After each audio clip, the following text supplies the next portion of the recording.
I know what happened. Oh my god. Hi, I'm Plum and welcome back. Hi, Plum Moms. I completely forgot when, so I'm still waiting on Emmy to be ready, but, I forgot, right? Like a couple weeks ago, I was restarting my PC and stuff, trying to troubleshoot stuff, right? And all of a sudden it was like, hey, you need to update to Windows 11. I'm like, I don't wanna. No, too bad, bitch. You're updating to Windows 11. I was like, motherfucker. So I managed to delay like the update, right? A couple weeks. However, I forgot that those couple of weeks were up today. So I come back, right? I come back onto my PC this morning, see, whoa! There's a Windows update. Okay, cool, I'll do that before my stream so nothing goes wrong. And then I came back from my shower to Windows 11. I was like, motherfucker! So far, it hasn't been too bad. It's really ugly, but so far it hasn't been too bad. It's just like messed with a bunch of my settings though, so that's why you couldn't hear me at first. I was gonna check like, also yes, we have Nintendo BGM in the background.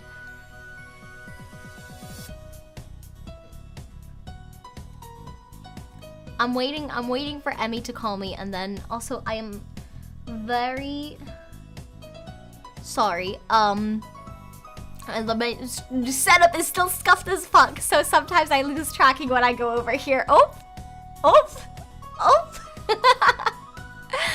I'm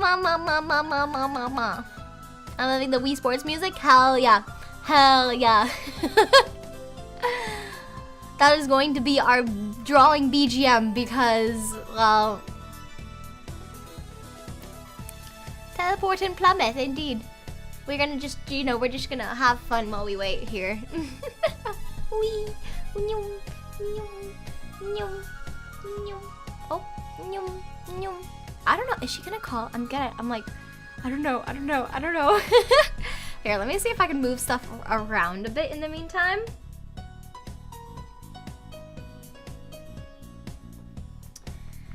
So I can maybe move my phone to where it'll actually track me better. Oh my god! Oh, I'm so tired of having a teeny tiny desk already! Oh man. Can I like put my keyboard on my monitor? I promise we'll get into the fun stuff in a bit. Maybe if no, because then I won't be facing the mic! Oh, damn it. Okay, fuck. Oh, no, that's not gonna work.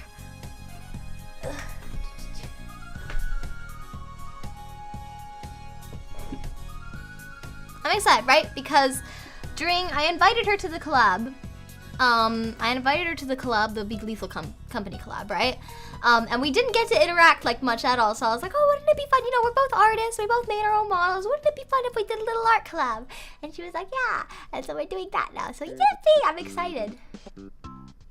Okay, she's ready.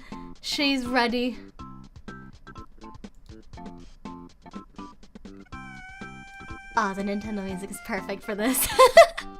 Hi! Hello?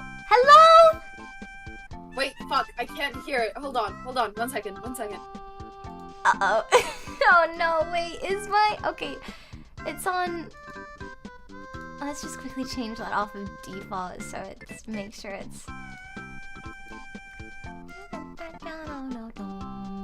okay, now that we're on call, I'm gonna finally swap over to the other screen. You guys are gonna see because I still can't capture the windowed for some reason. So hold on, before I do that, I'm gonna make my shot an inch bit smaller,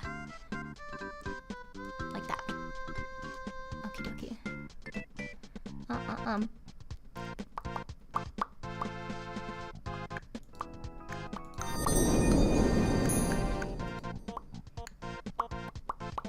Okay, ignore that you can see that.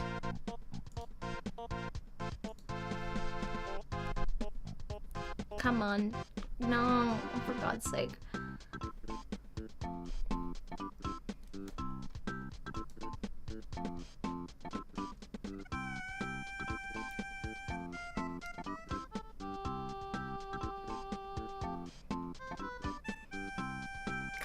Come on, tablet! Connect already! That's right! Wait, reactive images! Yay! I'll put her here. I'll put her here to the side, yeah, or maybe... No, over here, over here. Come on, why don't you want to get... Oh, there we go. Yippee! Yippee! Yippee! Yes! Yes! Finally! Okay. I'll move stuff around. I should take this off my PC. I think she's still muted.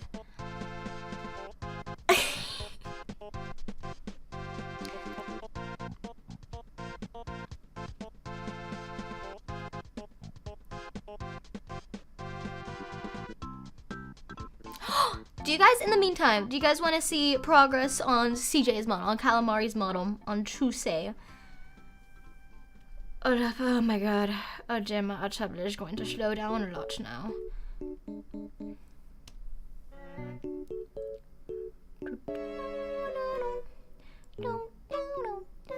CJ and I just learned that we have the same security guard at college. Oh. That's cool. Wow, I really didn't expect that you guys would all get along so well. I honestly, like, I wouldn't have been surprised if that collab ended up in shambles. I'm so glad everyone, like, clashed together so well. Okay. Here it is. Ta-da. I've only colored a wee bit of, like, the chest and stuff, but there's, like, the tattoo. And the rest is, I've got line art. Everything's gonna look like a mess because, you know, VTuber line art, but yeah.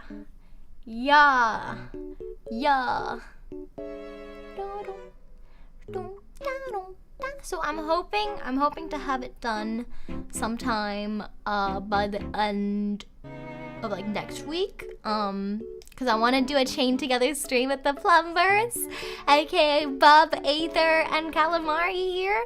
But I need to finish his model before then. So yeah, that's that.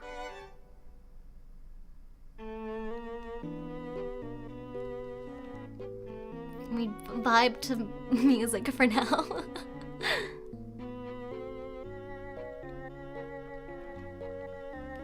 Well, I should probably pull up Discord on my phone just to double check everything's okay.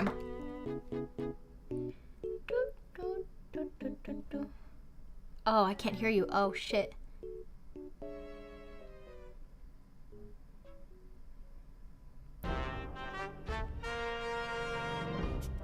Can you guys hear me? Hold on. Hold on, fuck. Windows 11. Windows 11, I swear.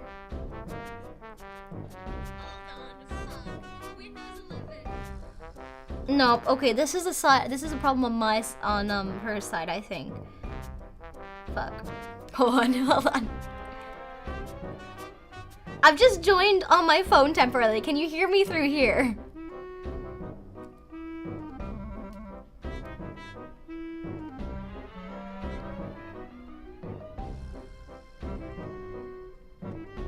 Oh, is it raining outside or is that the washing machine? I think that's the washing machine. I'm gonna take that as a no.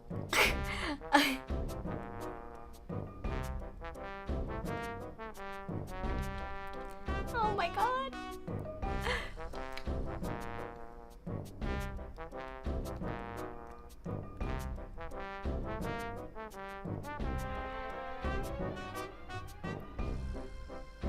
Hello? Hello?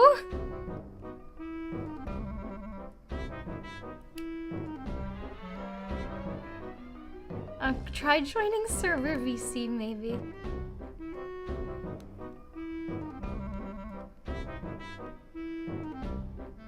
Check your audio files. Oh my god.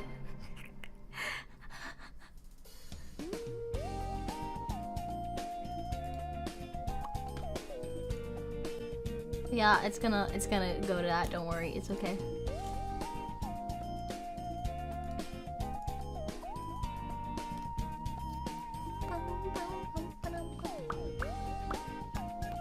Can you hear me here, maybe? Can you hear me? I can hear you! Hello? Hello? I can't hear you. Oh no! Okay, fuck. Hold on.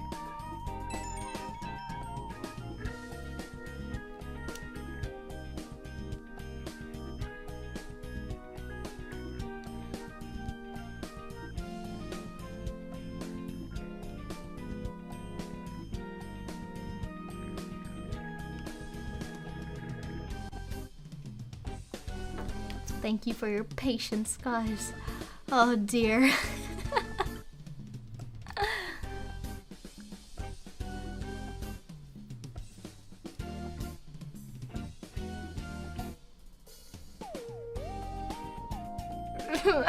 Restart Discord, baby. Oh dear.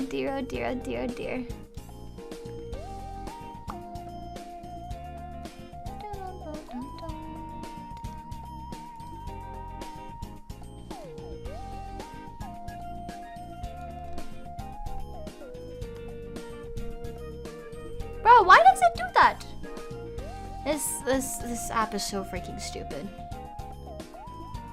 I'm trying to connect and you are turning yourself off. Why you do that? Why do you do that?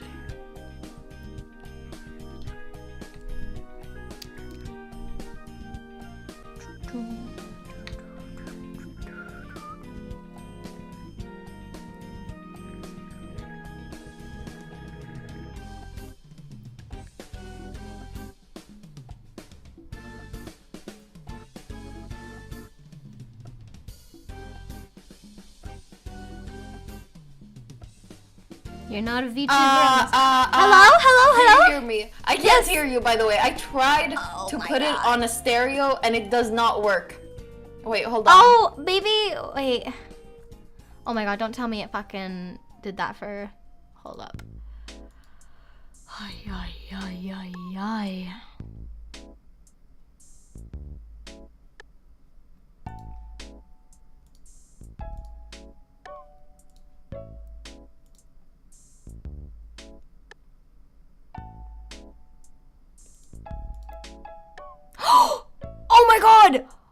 Oh my god, my...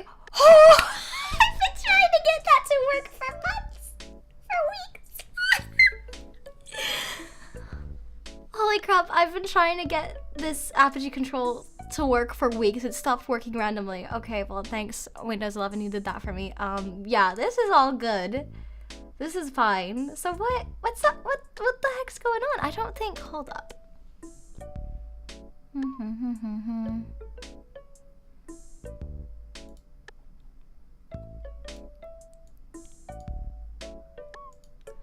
Maybe I'm going to freaking murder someone if this is something to do with Windows 11. I doubt it. I think it is. Just hold on. Hello? Oh yes. Okay, so my mic does work on Discord. It just sounds awful. Okay, but at least there's that.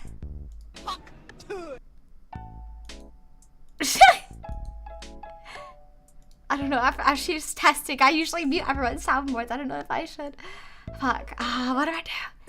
Oh yeah, shit, it's not showing up the, reactive image. Yes, I can hear that. I can hear that.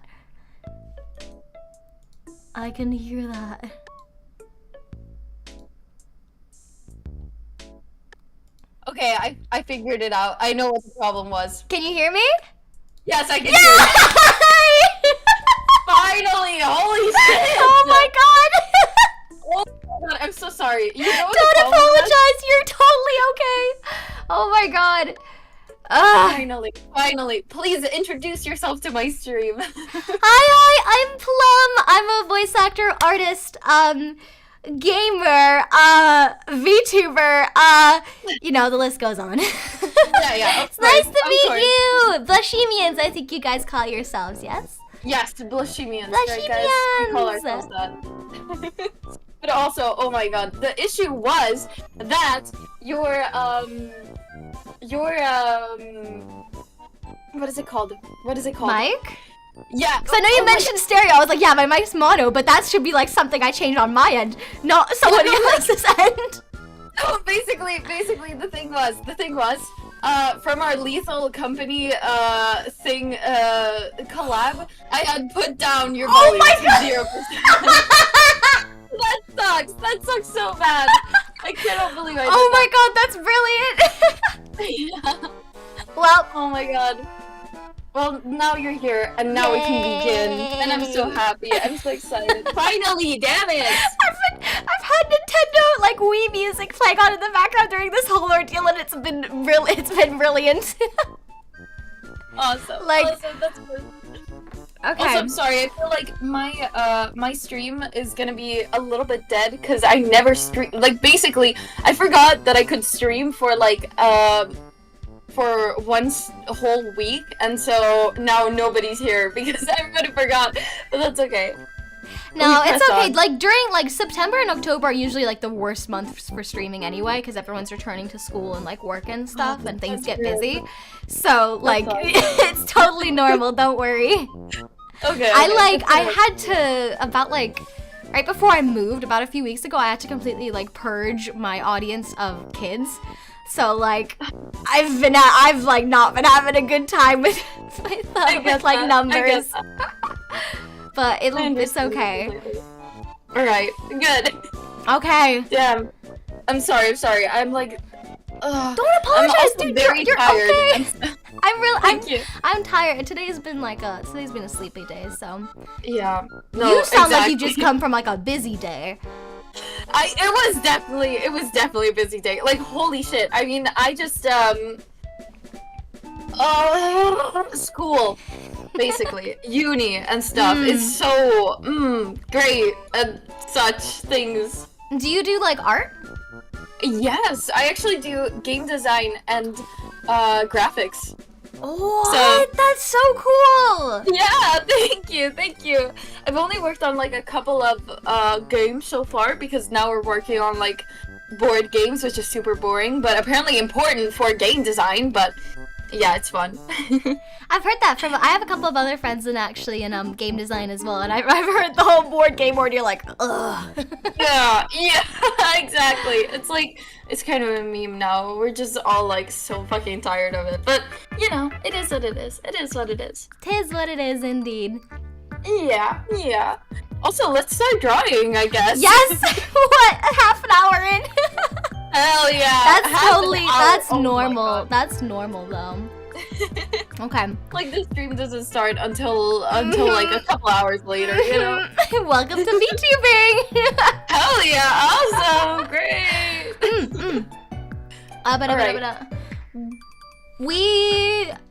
I saw in your stream. Wait, we're doing each other in Halloween costumes, right? Yes. Yeah. Okay, just to clarify. Yeah. Yes. Hey. Oh, you know what we could do? We could do it on like the website called Magma, so we can like draw at the same time on the same canvas. Oh, okay.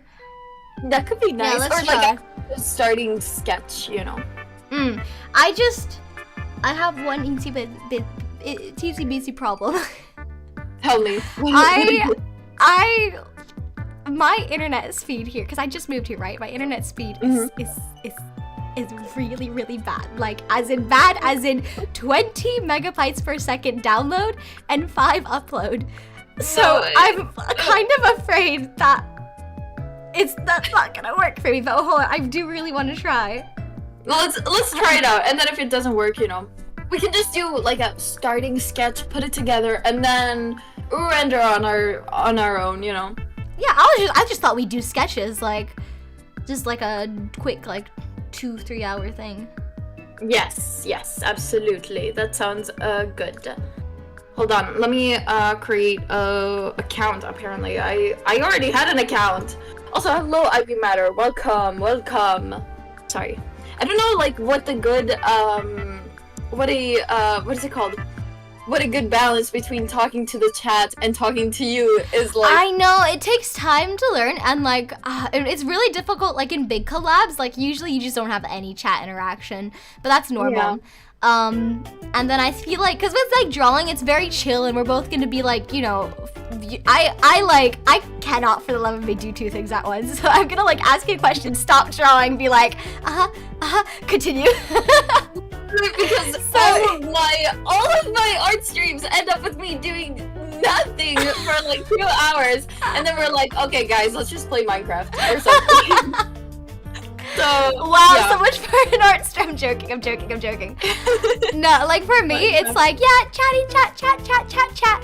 Okay, now I work, and then I don't speak for like the next hour.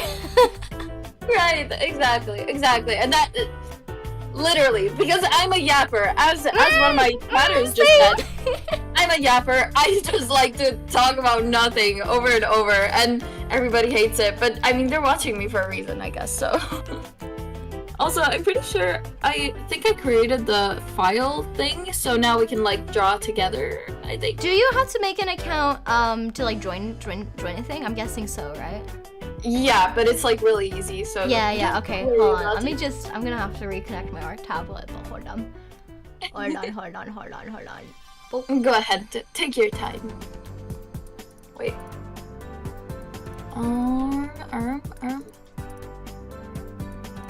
Come on, please let me be logged into at least one of these things on my art tablet, please. I'm fucking damn it. Alright, now just search through my notes filled with like a bajillion passwords. Which one is it gonna be? Wait, oh damn it. I keep switching my, wait, fuck, hold on. I just switched my scenes. Oh my god! Wait, fuck! I just put my my Be Right Back stream accidentally. Okay, I'm good. I'm sorry. Don't apologize. It's okay, dude. We're okay. We're chilling. We're big chilling. Yes, we're okay. Oh yeah. My god, I'm surprised I'm not the one having issues this stream. I'm constantly fucking having issues. But hey, you're not a VTuber until you experience scuff every stream, at least at some point in this stream. Exactly. Hold on. Here, I got it, I think. Yes. Man, why the fuck did I have to make my passwords actually good? They're such a pain in the ass to type. Oh my god. Right. I'm sorry. Wait, my apologies. Yeah, you didn't make my password. I'm sorry. This is like classic. Okay. Stop talking. Okay, wait. Every time you want to say sorry, say pesto instead. Pesto? Okay. Yeah, just say pesto. Okay, no kidding though. That's what helped me stop like apologizing every other minute. Like I don't. It's magical. Replace the word with it, and it's like, whoa, I don't want to say sorry anymore. That's smart. I'll start doing that. You know, I'm Italian, but I don't like pesto for some reason. I'm more of a carbonara type of girl. Ooh, I don't know. I just like food. Period. As long as it isn't spicy, then I'm like, I'll have it. Good. Yum yum. I thought you were. At first, I thought you were Polish. Then I thought you were Swedish, and for some reason, I thought you were Polish. I don't know what. I am half Swedish, by the way. Okay, yeah, because you're in Swedish time zone. Yes. But I mean, the Italian and Swedish time zones are the same. So. Yeah, I know, it's because you were, before I moved here to London, you were in the same time zone as me when I was in the Czech Republic. So I was like, I think that's what made me think, oh, Polish. Because, like, there are, like, yeah, because it's usually, I'm so used to, like, Polish people being in the same time zone, and, like, I just meet a ton of Polish people. It's, like, funny enough. That's cool. Damn, I've never heard Polish. Me being Polish, that's cool. I like that. What do I like? I think I know. Obviously, I'll know your guess, and I just told you, you know, check. But like, what would you guess I was from like first? I guess hearing. I'm gonna say American. Yeah. yeah. Wow, the American accents stand out too much. Yeah, I mean, people say I have a American accent, and to be fair, that's what I thought too until like I actually met American people. Like, damn, you guys have like a very specific. It changes on like region and stuff as well as, you know, accents do. Yes, of course. I like my like accent's weird, right? Because it's majority American, because I am half American. But then like half my life I spent in Europe in like international schools around like British people, Italian people, French people, Czech people, Slovakian people, Polish people, and it's like because I'm a parrot, I parrot everything. Sometimes like I pick up on weird ways to pronounce just random ass words. Right. Somebody said that it sounds like you have a Canadian accent, actually. Really? Yeah. Oh, that's a new one. I haven't heard that one. No, usually it's like American or Australian. Funny enough, which is like, what the fuck? Australian? Yeah. Where do you hear Australian? The heck? Yeah, I don't see it. But that's cool. I mean, one person said I sounded British, and I don't know what the hell they were on about. I mean, I have the international accent, I would say. Yeah. Yeah, I could definitely agree with that. I like your voice, though. It's nice. Thank you so much. Also, I just realized I don't have your collab thing. Yeah, I'm still trying to make my account. I still haven't landed on the right password. It's okay. I make passwords of like 15 characters long. It's like, and I don't have like, cause usually I'll have like on my devices like a little note that I can just copy paste, like an encrypted note that I can just copy paste from. But I don't have one on my art tab, and it's like, I've gotta type everything out myself. I'm sorry. Don't. Right, Pesto. Damn it, fuck. Wait, so I'm adding your collab. Okay, come on, let me find. I don't want to tell you a few words about myself. I just want to draw. Thank you, bro. What are bros making you do? Like, I don't know. What the flip? I don't care. I don't. Skip. Okay, there we go. Finally, now. Fuck, how am I gonna get that code onto my art?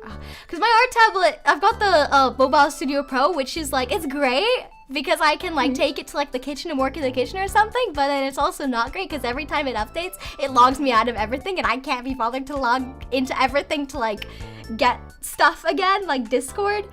Oh, I'm sorry. No, it's okay. Hold up. I'm sadly having some issues with making your putting your character in on my stream. I don't know why it's showing up on the reactive thing, but it's not showing up on OBS. What the flip? Oh, I have that problem sometimes. Sometimes you just have to, like, sometimes what works for me, right, is one, either just recopying and repasting the link in, or just waiting a bit, honestly. Sometimes it just refuses to work, and yeah. Do you have the VTube Studio DLC that like allows you to join? I don't. Oh no. I know. But I actually did really want it. Do you have it? Yeah, I do. I don't like. I mean, it's a lot to spend. $20 is a lot to spend for like something you won't use often, but it is like it's super fun. Like we were before the big collab, we were just like sitting in VC, just like in VTube Studio, like wee, all together. I love that. Oh, you sent it on Discord, correct? Yes. Hold up. I did. Okay, I could not. All right. I'm gonna be creative with this. Hold on.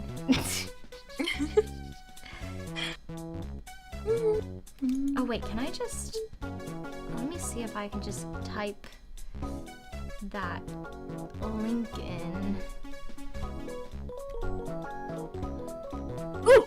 Oh my god! I just got cut in half. my VTubers just got cut in half. Sorry. I was like, Because I changed the size of the thing. Damn it. wait, so how did you mind like? How did you get into VTubing? Honestly, I saw it kind of like as a I'm here. I'm here. Now we just have to connect on to my fucking PC to stream it. But yippee! Great. Also, what? Yeah, go on though. Go on. I just had a burst of excitement there. No, but wait. For some reason, my hand mouse thing is not working, so I'll just disable that. Cause I have a little mouse or like hand thing that shows where I'm drawing. I thought that was so cool. I thought about saving. I mean, I thought about like making one for myself, but I don't know, for like me personally, I feel like it takes too much like of the screen. I like how you have it because yours is very like aesthetic and stuff, but I don't know if it fit for me. Also, I'm Yeah. I wouldn't say I'm lazy, but like I'm just like, man, I have so many other things to do. I can't. That's so fair. That's so fair. Honestly, when I started with VTubing, I was just like, oh man, I'm gonna do everything possible, and now I've been so lazy. Like genuinely, I have not done anything anymore for my streams. After you make the model, you're like, I'm done. Yeah. No more. Exactly. It's such a pain to make every single thing. Oh, but It is. It's like prideful. Like it's like, yeah, I spent $0 on this. Man, look at me. But then it's like you don't get any promo from working with like other artists. Like you don't. It's tiring. And then like the worst part about it is that you like look at it. I don't know if this is. I have a couple of like artist friends who also have this, but like if you look at something you've made for too long, you're like. I get that. I'm gonna start over. I get that so much. Like, oh, I've unironically thought, okay, let me start over with my VTuber. I kind of want to just scrap it all and just start over. But I feel so bad because, you know, oh shit, I can hear myself. Oh, sorry, I just went into your stream and I was like, ew, who's that? Oh, I'm sorry. It's okay, I get it. I think you have a beautiful voice though, and I like listening to you though. So Thank you so much. Thank you. You have a beautiful voice. Oh, thank you. No, but oh yeah, how I got into VTubing, right? Yeah, but yeah, back to that. Yeah, back to that. I got into VTubing like after I started watching a bunch of like streamers and stuff, and I like especially like non-VTuber streamers actually. Like all the people who I watched were not VTubers, but then I was like, you know, I'm an artist. I'll do it. Why not? I'll make a VTuber. And then I started getting more into the VTuber community and stuff, and it was really nice. And yeah, like I see it more as like extra way to express my personality, if that makes sense. Yeah, totally. Yes. And I mean, I'm not doing it for like you know, fame and stuff. I don't really care about that. It's more just a way to express myself in like a deeper way, I guess. Because literally what I am is my art, and that's so cool in my opinion, you know? Yeah, absolutely. Like I think as creatives and as like artists, whether you're artists of like, you know, of drawing, or like of like, you know, video, film, or like voice stuff or acting stuff, you know, you like that is who you are. That is how you express yourself. That is, yeah, that's you. Exactly. I get that. Exactly how I feel. Also, I'm realizing now we should probably start. Yeah, perhaps. Honestly, we should have just grabbed like 2 chairs, slapped us on that, and just had a yap session for 2 hours. Yeah, honestly, I feel like that's what would suit us both. Much better. Look, I drew a circle. No way, that's a very perfect circle. Oh, thank you. Did Did you like? I would like sit in math class or just classes in general, and I would just like draw bubbles. I think that's how that's how I got so good at drawing circles. It's just I draw bubbles. Right. And For bubbles me, are so fun to draw. yeah, no, I get that exactly. No, but like for me, what I used to do was create little mascots for every single subject and stuff. Oh, that's so cute. I legit like I stopped drawing. I got really burnt out of drawing. And I stopped drawing for like, well, I'd still draw, but like I stopped trying to like improve, and I just used like 3D models and stuff, and so it was like really boring drawing. Now I'm trying to relearn anatomy because I completely forgot when I started relying on 3D models too much. Right, I get that. But like year 12 and 13 in math classes, I legit relearned how to draw. Just because of those classes, that's all I did. Somehow miraculously, like I mean technically I failed math, but I got like just enough points to pass, so. Hell yeah, just enough points to pass. Literally my entire life. I was literally 1 point off of failing. I was like, but that was actually to be fair to myself, I was doing I did IB, which is the like one of the most difficult courses in the world. So IB. Yeah. I also went to an international school actually, and I like my ex actually went to IB and literally dropped out because it was so bad. And I was so close to dropping out. Yeah. It's bad. I totally get that. Like, oh yeah, just enough is like perfect. I'm gonna be like even slower because I've never used this website before. It's gonna take me a bit. It's a learning curve.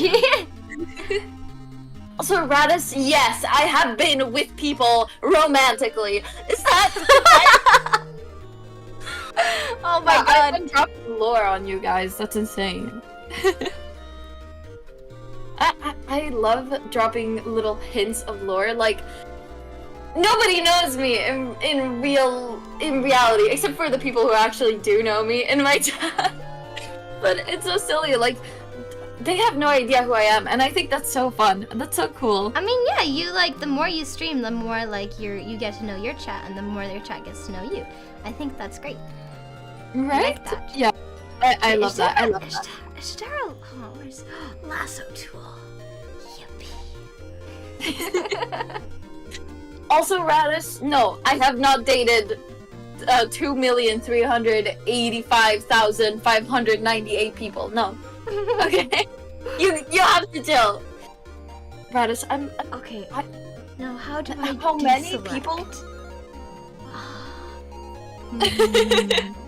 Wait, Fox, seriously, how do I deselect something? Wait, let me see. Let me see. So I can help you out a little bit. Okay, well. Help. Oh damn it! Exit does not work. I can't. I don't have. I only have like a on-screen keyboard. No keyboard bridge. Hold up. I'm gonna go back to that. So deselect. I found it. Whoa. Where did you find it? Because now I'm having this problem. If you go to the lasso to the right. Yeah. Found it. Hell yeah. All right. What is that now? What the fuck? Okay. Well, back to the brush. Okay.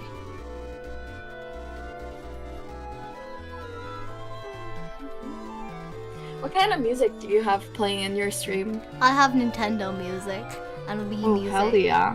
You? Hell yeah. I have like a specific playlist called Ultimate Silly Playlist for boost of energy. Yes! Yes! I've used that before as well! I used it to study as well. Before I swapped over to Persona Music, and then Persona Music is just like magical for focusing for studying. Oh, I get that. Actually, I have a very specific song that I like to Oh my god, one of my chatters is absolutely obsessed with Persona. Now you mentioned it, and they're Oh they're no! Dude, it's okay, chatter. I absolutely love Persona as well. Like, fucking Persona, mwah. Favorite games. I say games because I can't fucking choose. Like, how could you? Oh my. Oh, that's so.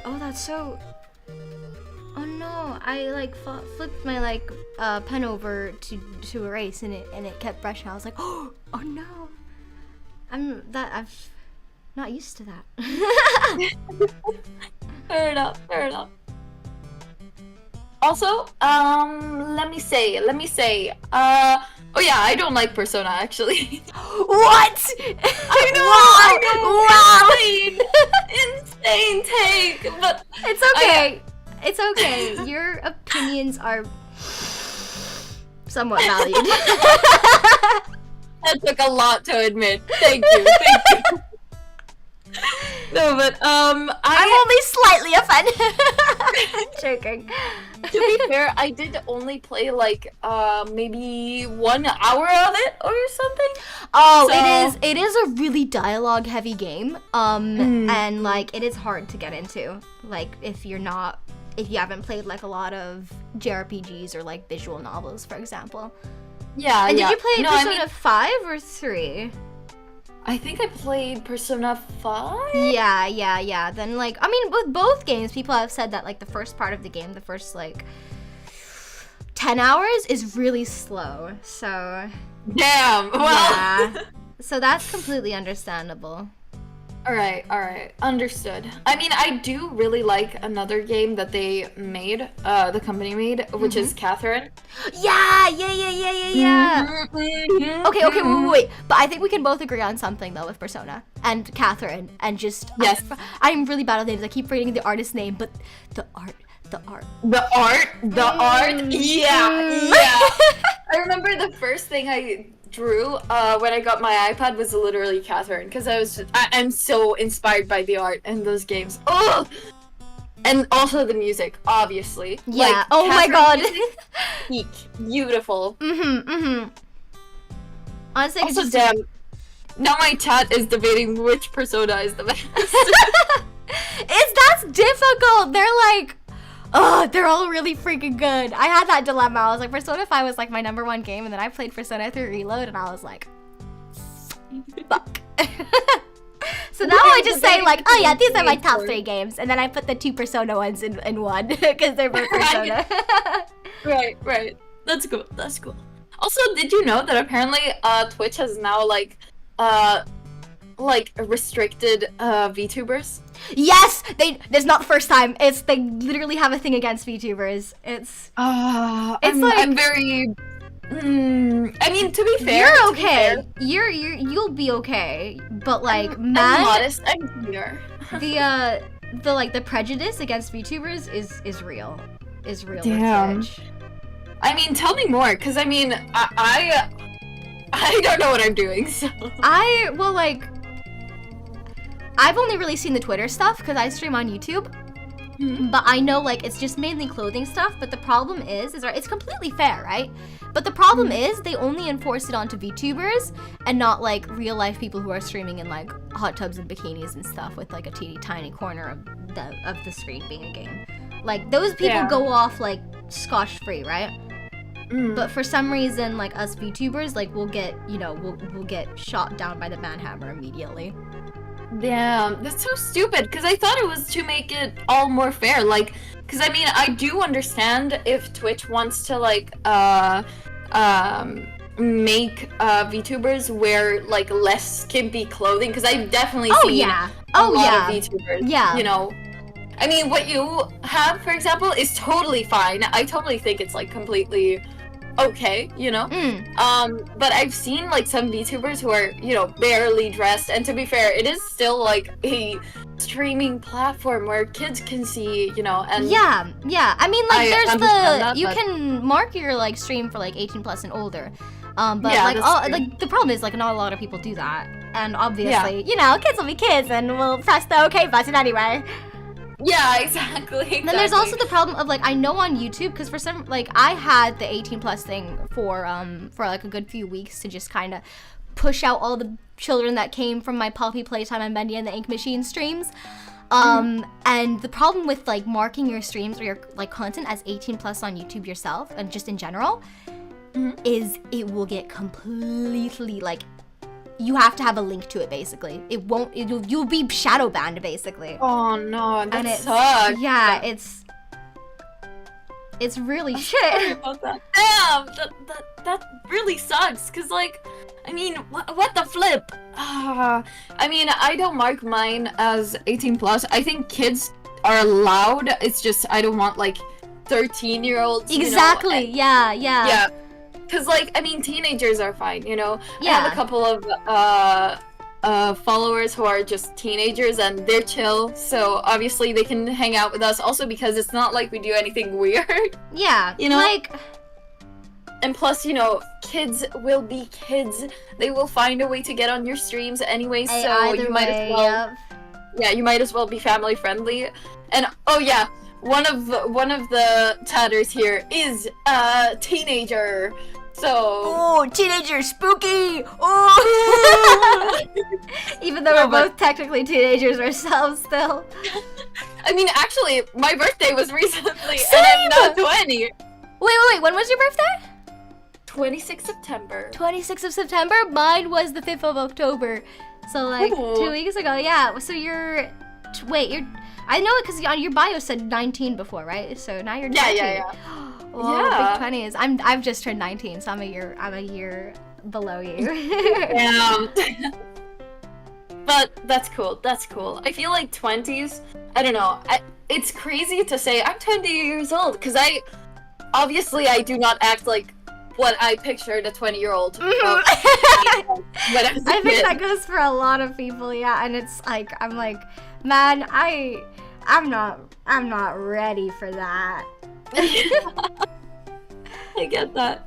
I'm so glad, like, cause like I don't know, I'm sure it wasn't just me that like when I was younger, in my like early teens, like you try and grow up too fast. You like, you dress differently and you start like stop caring about like your interests and stuff and.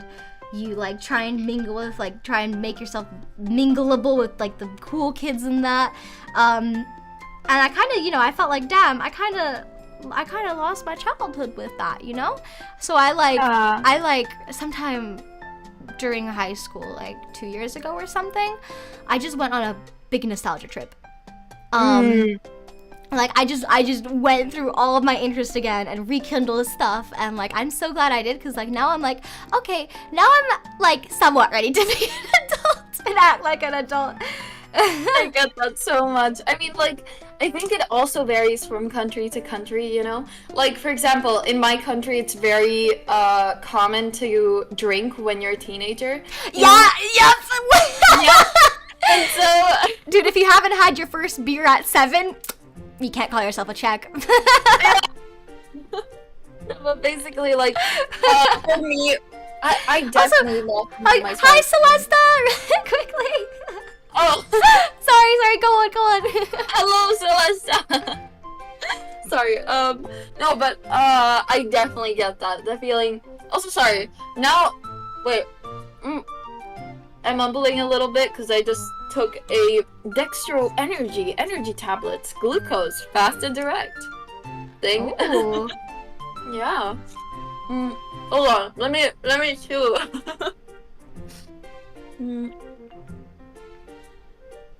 But yeah, I totally get the whole nostalgic thing.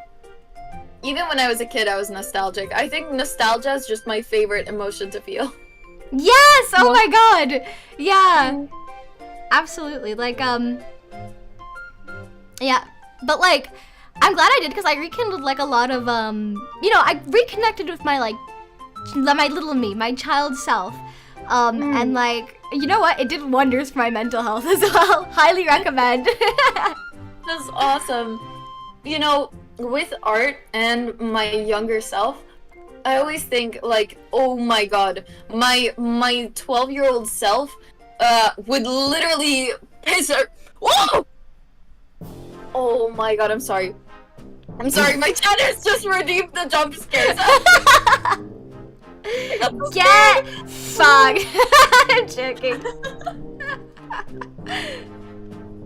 Solar Blossom! Talking about Naughty, naughty. Thank you for redeeming the jump scare. Very awesome, very cool.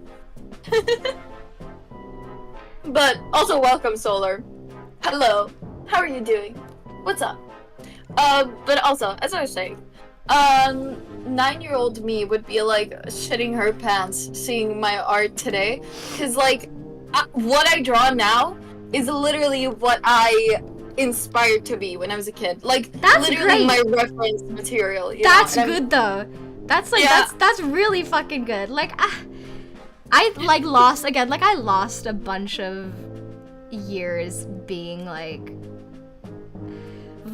damn, I'm burnt out. Like, cause like with hobbies, like that's why I have so many freaking hobbies. Is I'll be like, ooh, this looks interesting. Invest a ton of time into it. Sometimes it'll be like a month. Sometimes it'll be years. Be like, okay, I'm satisfied now. Moving on to the next thing, and then I'll return back to, and then it's just a loop. Like I'll return get back that. to it like in a couple years or something. But it's just like an endless loop after that. I get that so much. So I it's get like that so I much. could do a bunch of stuff, but I'm not like amazing at one thing. I get But that. like I get I like that also. Yeah, I mean, it's nice to have variety. I mean, for me, I stick with one hobby for a while, unless, like, for example, with art, I've always done it, never stopped. I did stop when I was like 12 years old or something. Or no, when I was like 11, I stopped drawing for like a year or something, and then I kept drawing. But for most of my hobbies, they come and go within like months. Yeah, Like I learned the basics, and then I'm like, okay, I'm satisfied. what's next? Yeah.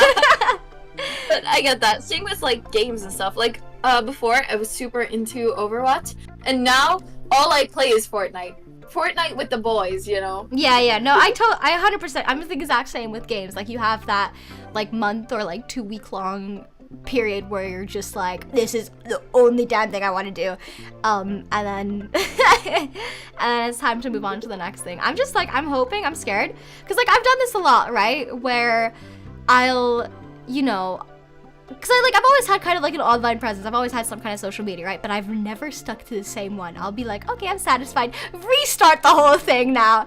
And I seriously regret that.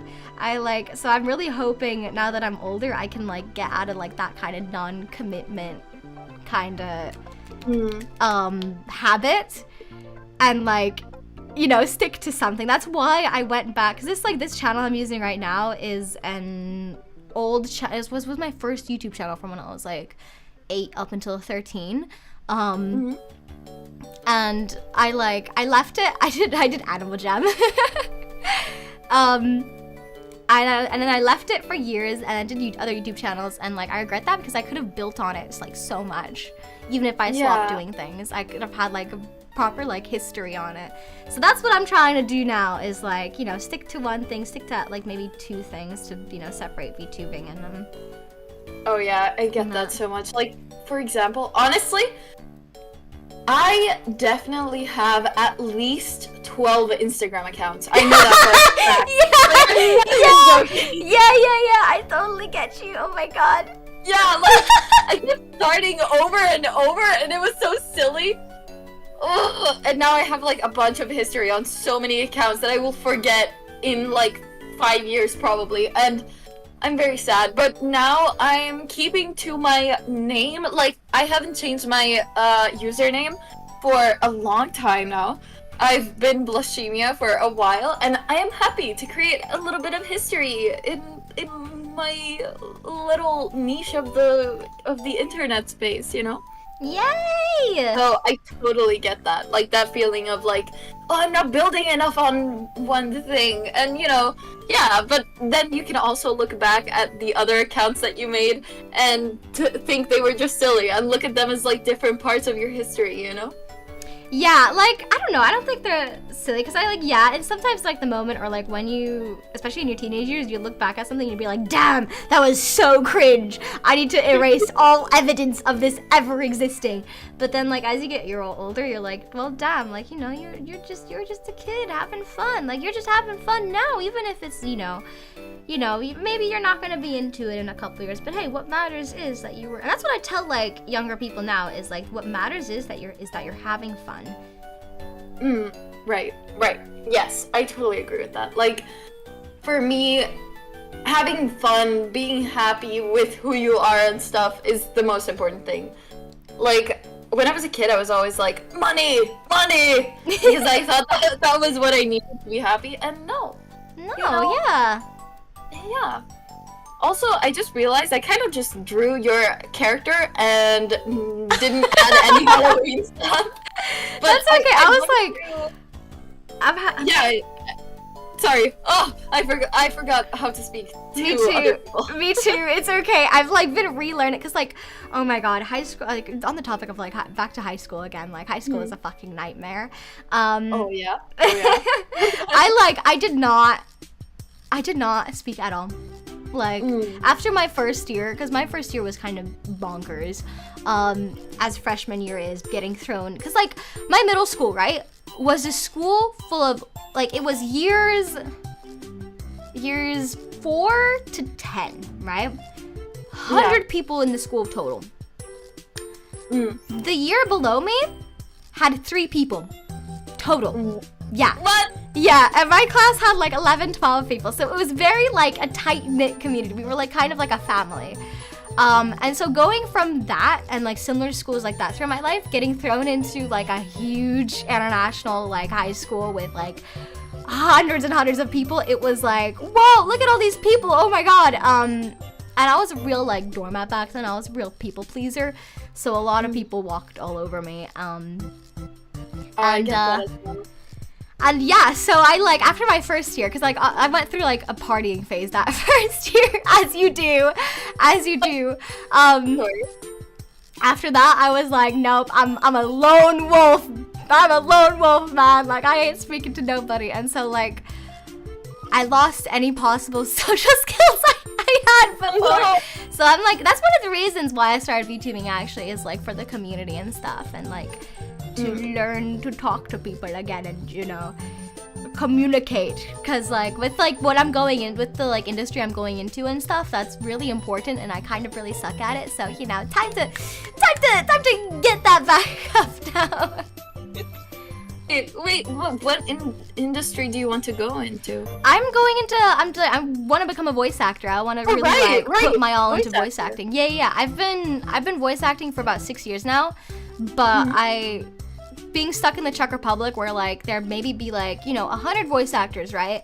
And 1 gig a year and everyone going after that, it's like, it's very hard. Luckily I did get, you know, I did get some chances. And I did get some roles, but a lot of what I did was just like online. And even then, like I'd get, even though like my dad would be my audio engineer and my like acting director and stuff, and I'd have him sign anything that needed to be signed because I was a minor. Like a lot of people just weren't comfortable working with a minor, and I don't blame them at all. So I barely have anything to show for it. I have experience, but nothing to show for it. So now I'm like, now that I've graduated, I'm really putting my all into it. And so first stop is, you know, learning how to sing and learning accents and improving my range here in London, working with a bunch of teachers and people and stuff, and then off to LA to hopefully get my name out there a bit. Yeah. That's awesome. That sounds so exciting. I mean, I get that with like competitiveness, because I'm gonna go into game design and graphics, you know, and so especially nowadays, like that's a dream job for a lot of people. Yeah, and fortunately my uni does have like a bunch of contacts and stuff, so I think it will be fine. But like for example, something I'm so excited about is like every end of the year we have like this place where we can showcase all of our projects and stuff, like all of our art and stuff. And it's so cool because somebody from like Battlefield, like EA, came to test one of my friend's games, and they were like, you need to put this on VR because it's insane. I love it. I love the idea, you know, and it's so cool. Oh It's my just so god, that's freaking sick. Yeah, I know! like in these industries, like connections are everything, unfortunately. So Exactly, like, exactly. but then it's so like it also in like VTubing, it's so hard to just like be like friends with people because you're like, oh man, do you know, like, do you want to collab? And then like I've heard some people think of it as like a business transaction. Now I'm so like paranoid that they're gonna think I'm like going for like to poach their followers or something. Like, no, I don't care. You're just a cool person, like, please.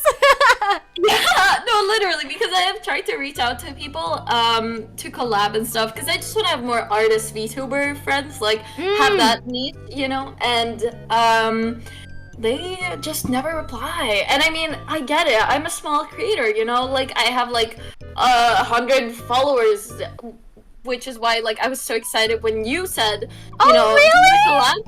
Yeah, because I was just like, damn, thank you for overlooking the fact that I have like 100 followers and can offer anything to you except a good time, you know? I was so nervous that like I thought, because I like, you know, I had commissioned you before, so I was so afraid. I was like, fuck, like, I don't want it to seem like being like creepy, like, oh, you know, I want to be friends with this artist so I get free art or whatever. No. But like I was so scared that like, oh, that like you'd view our relationship as just like customer and like seller or whatever, you know, which is completely fair. Some people see it as that, and that's completely okay. But I was so afraid I was gonna like overstep boundaries or something and get told off. Don't worry about that at all. I totally think to me, it's completely okay to be friends with your customers, you know, like I actually okay, it depends because some people like, I don't know, I have really strict rules against that because like when I did cosplay, I had like a huge problem with parasocial people, and so now I've been like mega fucking careful with like who I reply to and stuff. It's like my common rule is like you've also got to be creative, like you've also got to be like an active creator and stuff. Then like obviously that doesn't mean like, oh, I don't want to be friends with other creators without unless you're a creator. It's just more like, okay, like for your own safety. Yeah. I totally get that, like, completely. I mean, because I do more just art, you know, I see it more as like, oh, you know, this person who enjoys my art also wants to commission. It would be different if it was, like, not safe for work commissions, you know? Because then there's, like, something else there, you know what I mean? Yeah, but with, like, normal commissions, I'm totally fine with just being like, hello, how's it going, you know? Like, that's totally fine. But I also do get the fact that some people aren't comfortable with talking to their clients. Like, yeah. But, I mean, yeah, like, I'm sure, like, I don't know, when you've been on the internet for long enough and, like, when, you know, we've had to deal, especially, like, as an artist, like, as just a creator in general, you have to deal with some interesting people that, like, eventually you're just like, okay, I'm done. Like, no more. Literally. Or even just as a girl. On the internet. Yeah. Like, let's just say that. No, you don't even have to freaking post. If people assume that you're a girl, it's like, well, yup. You're, it's bad. You're, I don't know what, like, the word I'm looking for is, but, like, I'm in danger. Yeah. Exactly, like,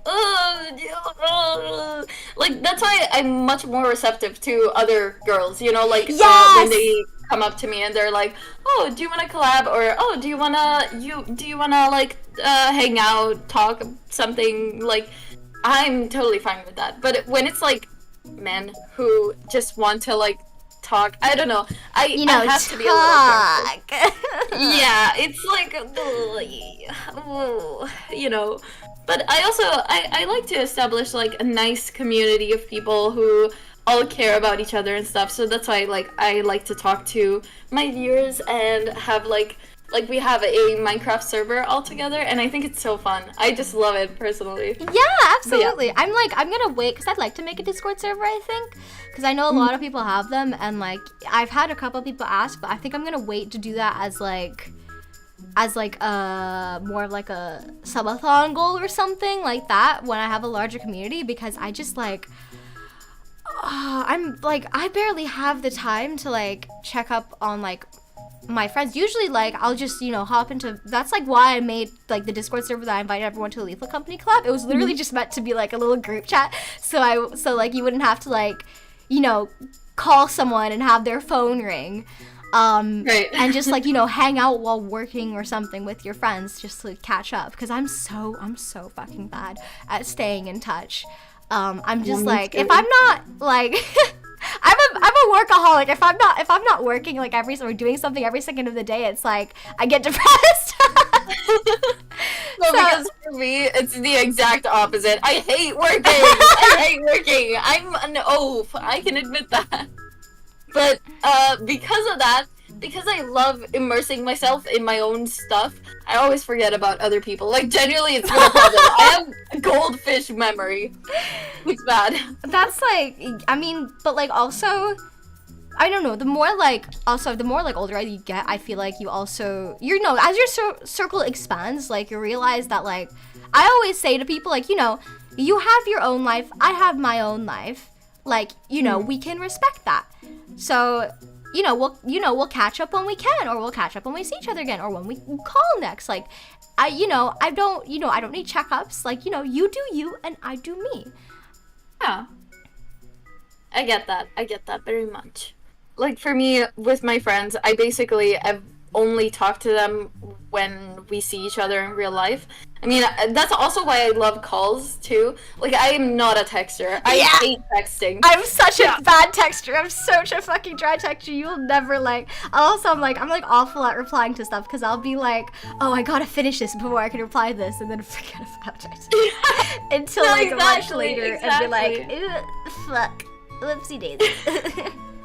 Exactly, because like, I also like look at my texts all the time, and I'm like, oh, let me reply to this when I'm thinking about this again, and then I forget about the text and everything, and that the person existed, and then they think that I'm mad at them or something, but really, I'm just doing my own thing, okay? I'm just doing my own thing, you know? Yeah, I was starting to get like really worried when I like messaged you. A couple hours ago, like, oh, you're still, like, you know, like, just checking up, like, you know, everything's, like, all good for the stream and stuff, and then I didn't get a reply, and then, like, half an hour before the stream, I realized, like, wait, fuck, is everything okay? I was just starting to get a bit worried, like, just about you, and I was like, I'm just gonna sit back, I'm not gonna bother her, I'm just gonna... No, don't worry. I love when people double text me, because that tells me, oh, wait, I forgot to reply to this. Okay, I didn't want to be like a nuisance, like, oh, this girl wants all my attention. Don't worry about that at all. Honestly, let me just tell you what I was up to. I was literally sleeping when you texted me that. I woke up like maybe 30 minutes before I wanted to start the stream, and then I also had to go grocery shopping and buy stuff for waffles, because I'm making myself waffles tomorrow. But yes, don't worry about it. What did you have for dinner? You said you're making dinner. Oh yeah, right. I had the most awkward meal you could ever think of. It was 2 toasts, with butter and ham, and also 3 pickles on top. And it looked so sad. It looked so sad. It was so goofy. That is a college meal if I have ever had. Oh my god. Girl dinner, even. Girl dinner. Absolutely. Exactly. It's like, I mean, I've been trying to get into cooking, but it's so hard because I hate doing the dishes. Yeah. Oh my god. I can cook, right? I mean, until I became a VTuber, and then all my cooking skills went out the fucking window. I've been burning shit left and right. Right. It's a fucking curse. Okay, no, wait. But recently I've gotten like back on track with my cooking. But like I cannot clean for shit. No matter how hard I try. Like it's not even that I'm lazy. I'm just somehow. How are you bad at cleaning? Like how is that a thing? Like it's so simple. Why do I suck so badly at it? So like I've like kind of gotten around it by forcing myself to do the dishes right after I eat, or like that same day, so I won't have them lying around and like have them pile up and then be like, oh, I have to go do my dishes.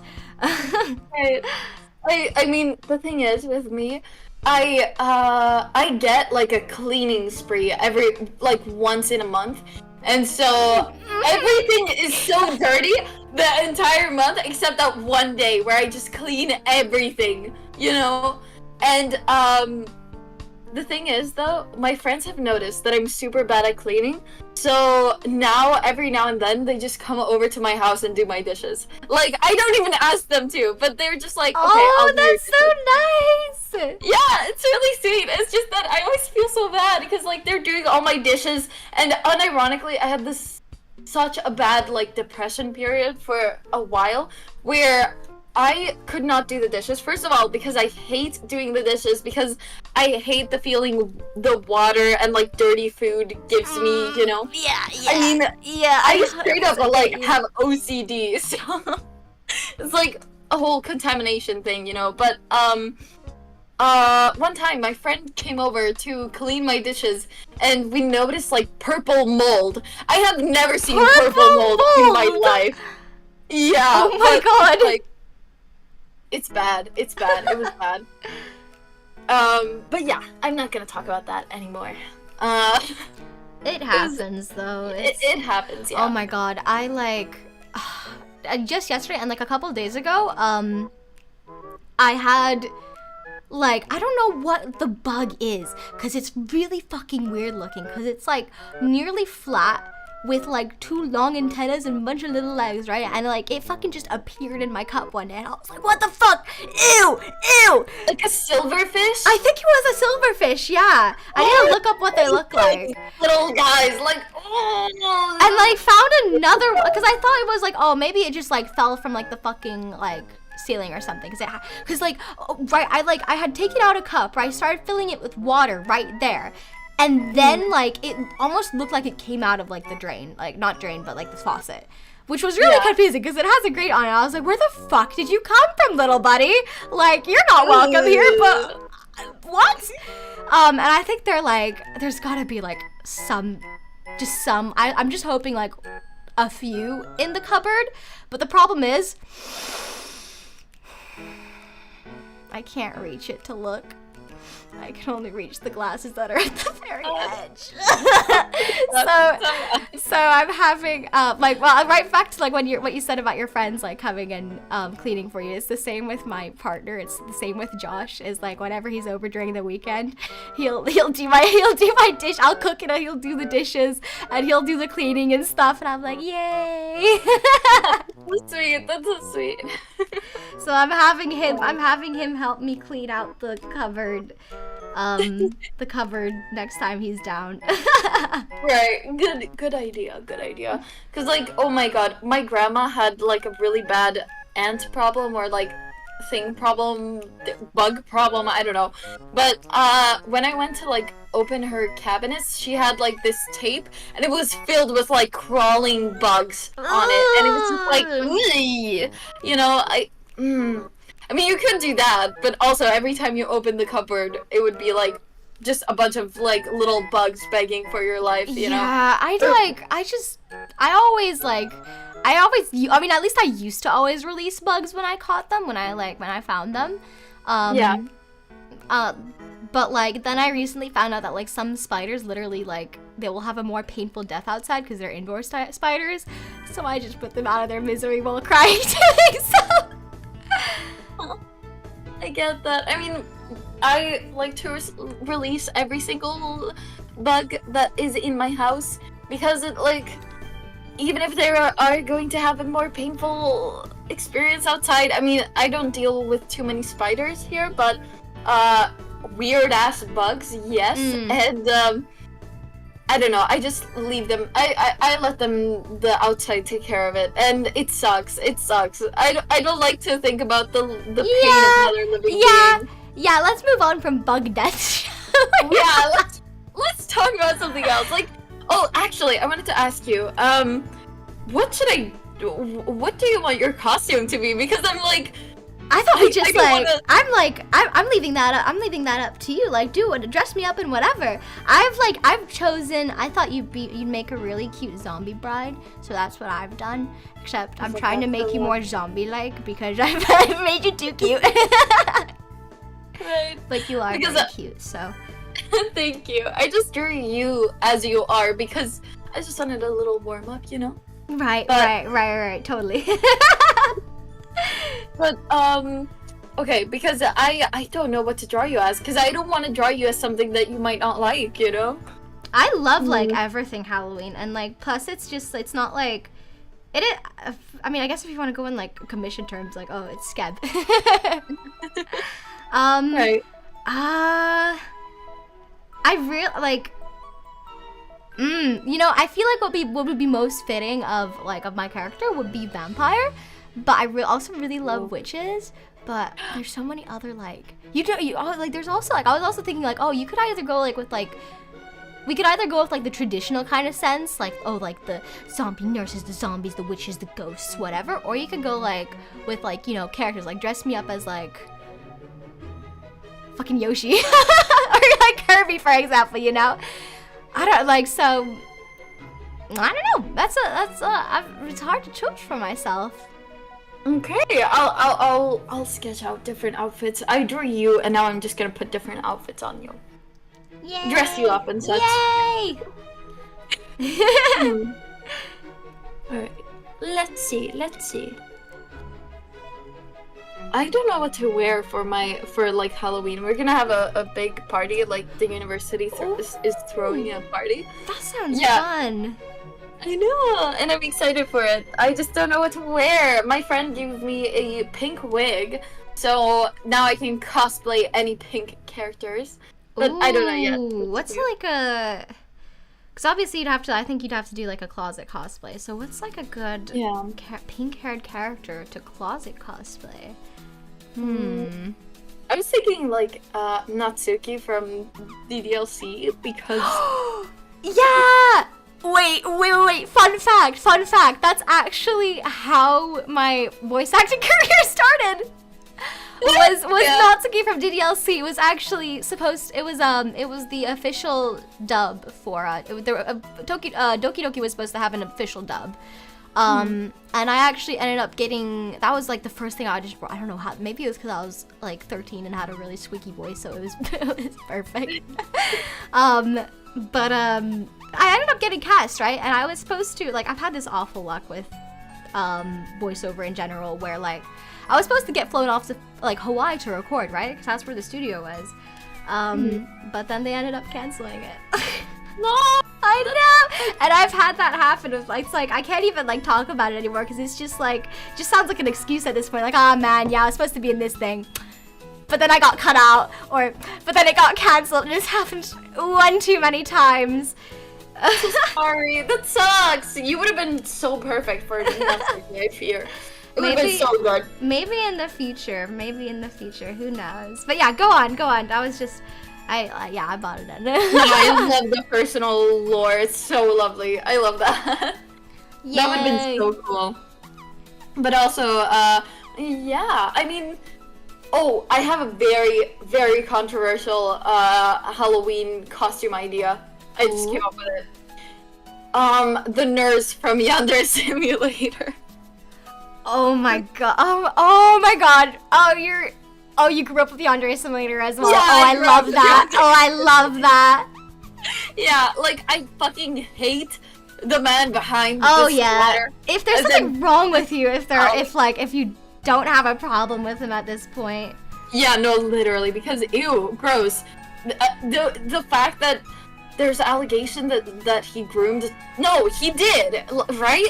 Yeah, I believe he did. It doesn't even matter at this point. There's just so much proven stuff against him, and how he just handles stuff. It's just fucking shit. There is no. Even if it is fake, he's just a horrible person. Either way. Literally, because also I had a crush on him when I was 9 years old. What? I don't know. I guess my type was annoying little incel guy. Oh my god, that's a first. I'm not judging you, but what were your standards? I know. I mean, now I realize he's a disgusting little gremlin guy, but I don't know, when I was a kid, like the whole cum chalice video, Oh my god. I was like, yo, why is he kinda giving? I'm trying to think of like any like, cause like any like weird crushes I had when I was younger. Cause I didn't like find like real people attractive unless like I knew them personally. So I didn't really have like any like celebrity crushes or like YouTuber crushes like that. They came later in life. I definitely Right. I definitely more have some now, but or like more in the present. But I'm trying to think of like if there were like any like characters like I had a mad crush on something. I don't think so. Like I was really like hopeless romantic. Like if anyone would be like the moment someone would be nice to me, it's like, whoa, I like you. Oh yeah, me too. Definitely me too. Like, hopeless romantic. Yes. Also, another weird crush I had was Michael Cera. I don't know why. Michael Cera? Yeah, Michael Cera was so cute. I don't know. Wait. Let me look up because I don't recognize the name. What? No way, you don't know Michael Cera. I'll probably recognize the. Oh, Scott Pilgrim. No, yeah, I can agree with you. I can agree with you with that one. No, I can agree with you with that one. Hell yeah.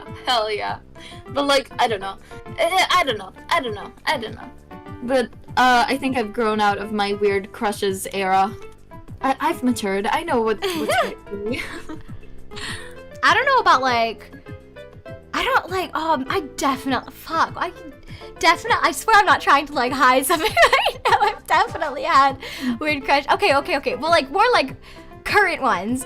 Are you familiar with the voice actor Alex Lee? Alex Lee? I don't think so.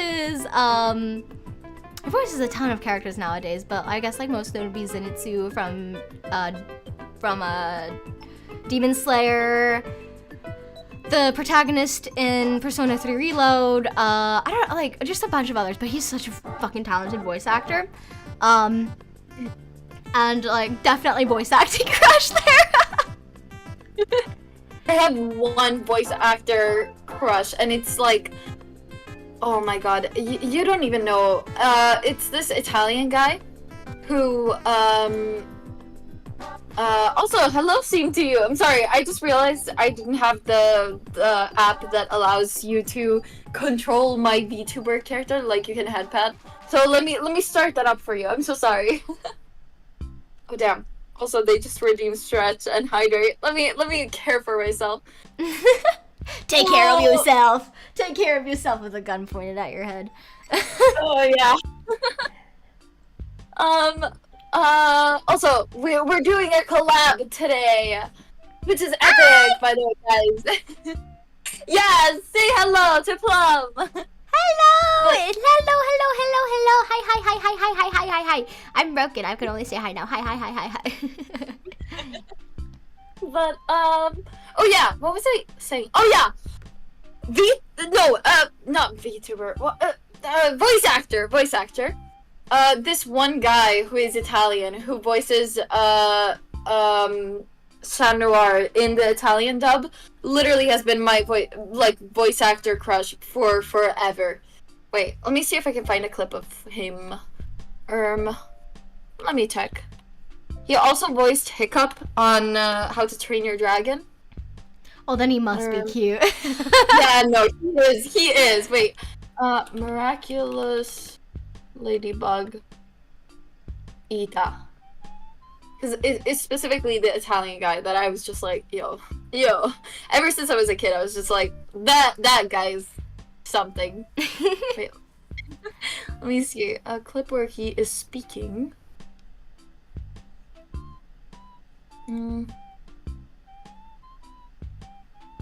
Oh yeah, I just played it. Wait, let me send it to you. I don't know if you want to hear it, but he is like. I'm just going to listen to it through my phone because, like, with the Connect app, the moment I click off of click on something else on my PC, it disconnects, and it's so fucking annoying. I get that. Don't worry about it. Take your time. But oh my god, wait. Let me see if I can find clip where he's just talking. This is a whole ass episode, by the way. You don't have to watch it all, of course. But oh my god, his voice is so like smooth.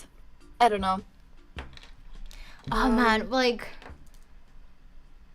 Elsie Lovelock as well. If like you're familiar with any indie games or shows, she's like a massive voice actor in the indie scene. I have a mad voice acting crush on her as well. So that's awesome. Oh, here.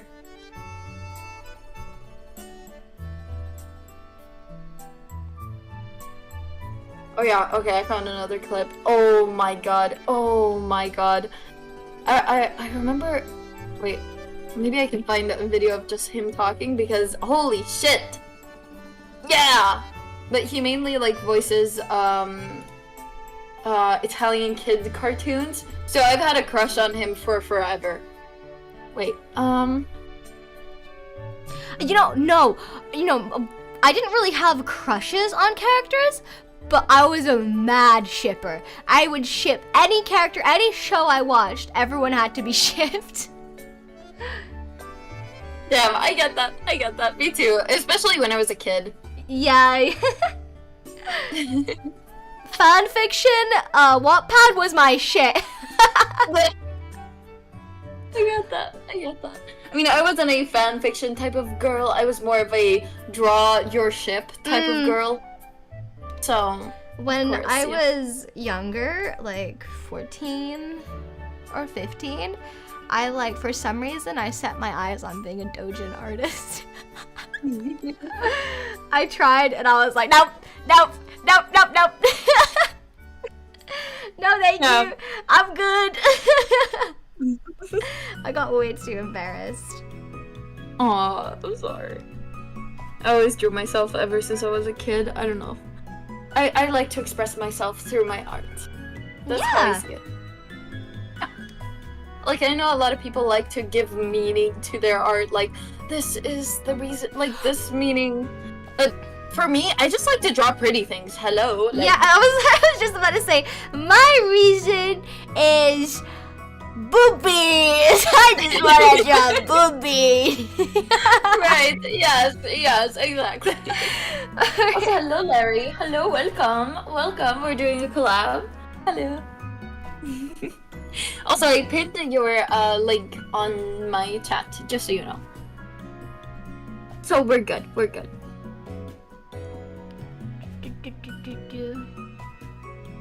Also, I was talking to you, Plum. As in, I pinned your link to. Oh! I thought you were still talking to your chat. Wait, what? No. Yeah, I pinned your link to your channel. Oh, thank you! That's much appreciated. Yeah. I put yours at the top of my description, so that's the first thing that shows up. Okay, awesome. Because I wanted to add a command, I just do not know how to do that. Same. I would like to, but man, like stuff like that is a real pain in the ass on YouTube for some reason. I get that. I wanted to start streaming on YouTube as well, like multi-stream thing.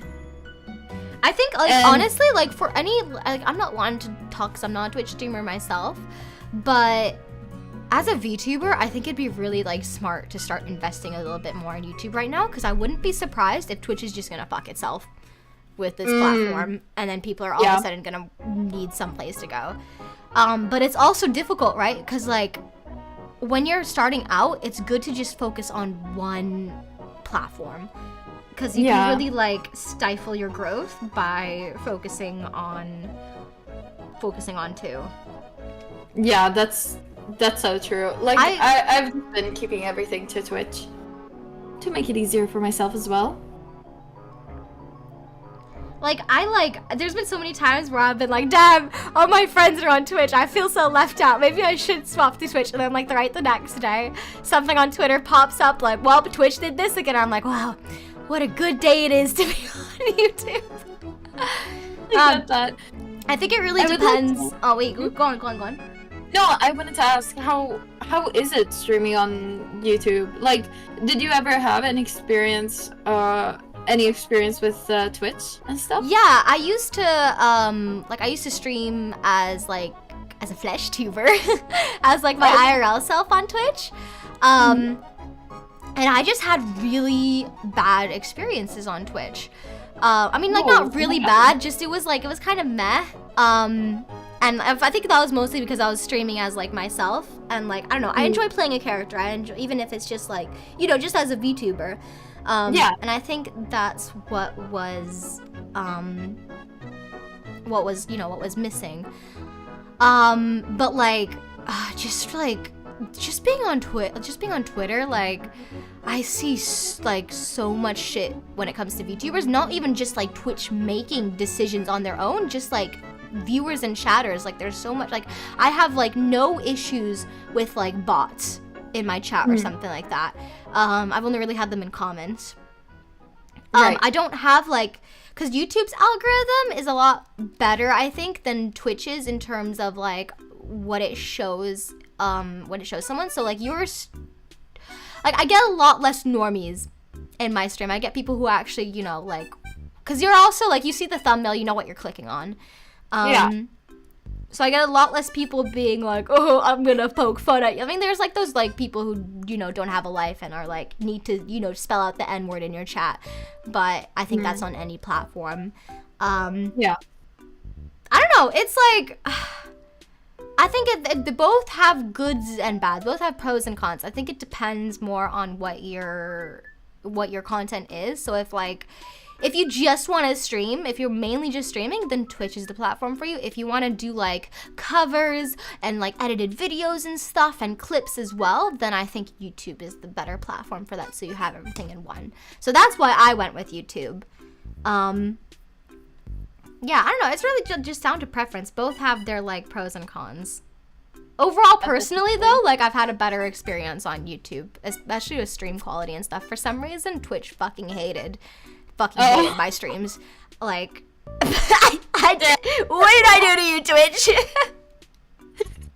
No, but for me so far, I mean, it's been great. Like, no complaints. The people are also really sweet. I feel like a lot of people, since I basically mainly stream art, I feel like a lot of people are drawn to me because, you know, I'm a VTuber. I am art, you know? Yeah.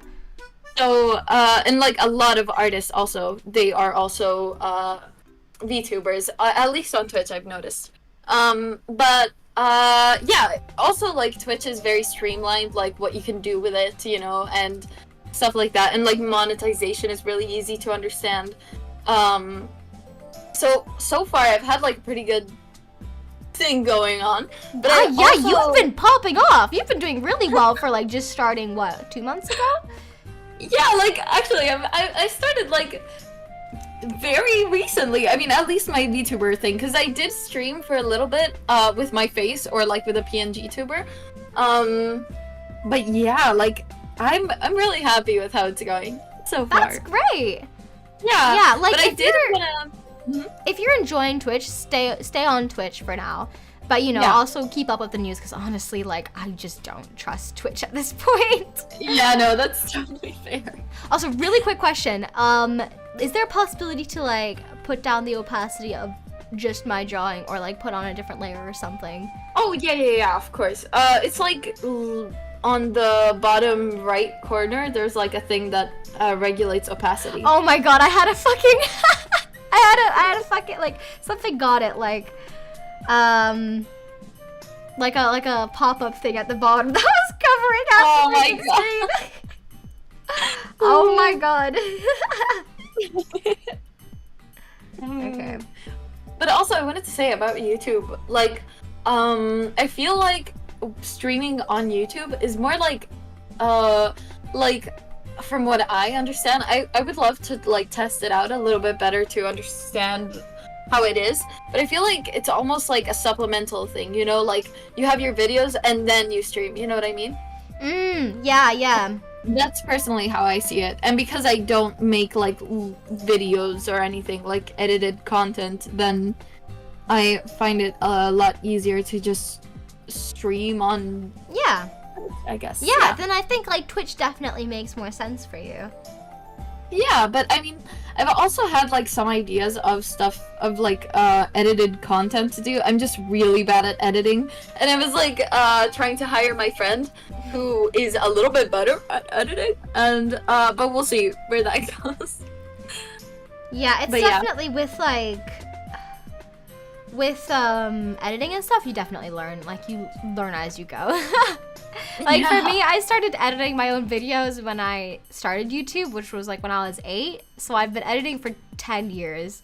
So That's insane. yeah, so like it was definitely, you know, a journey to get to where I am now.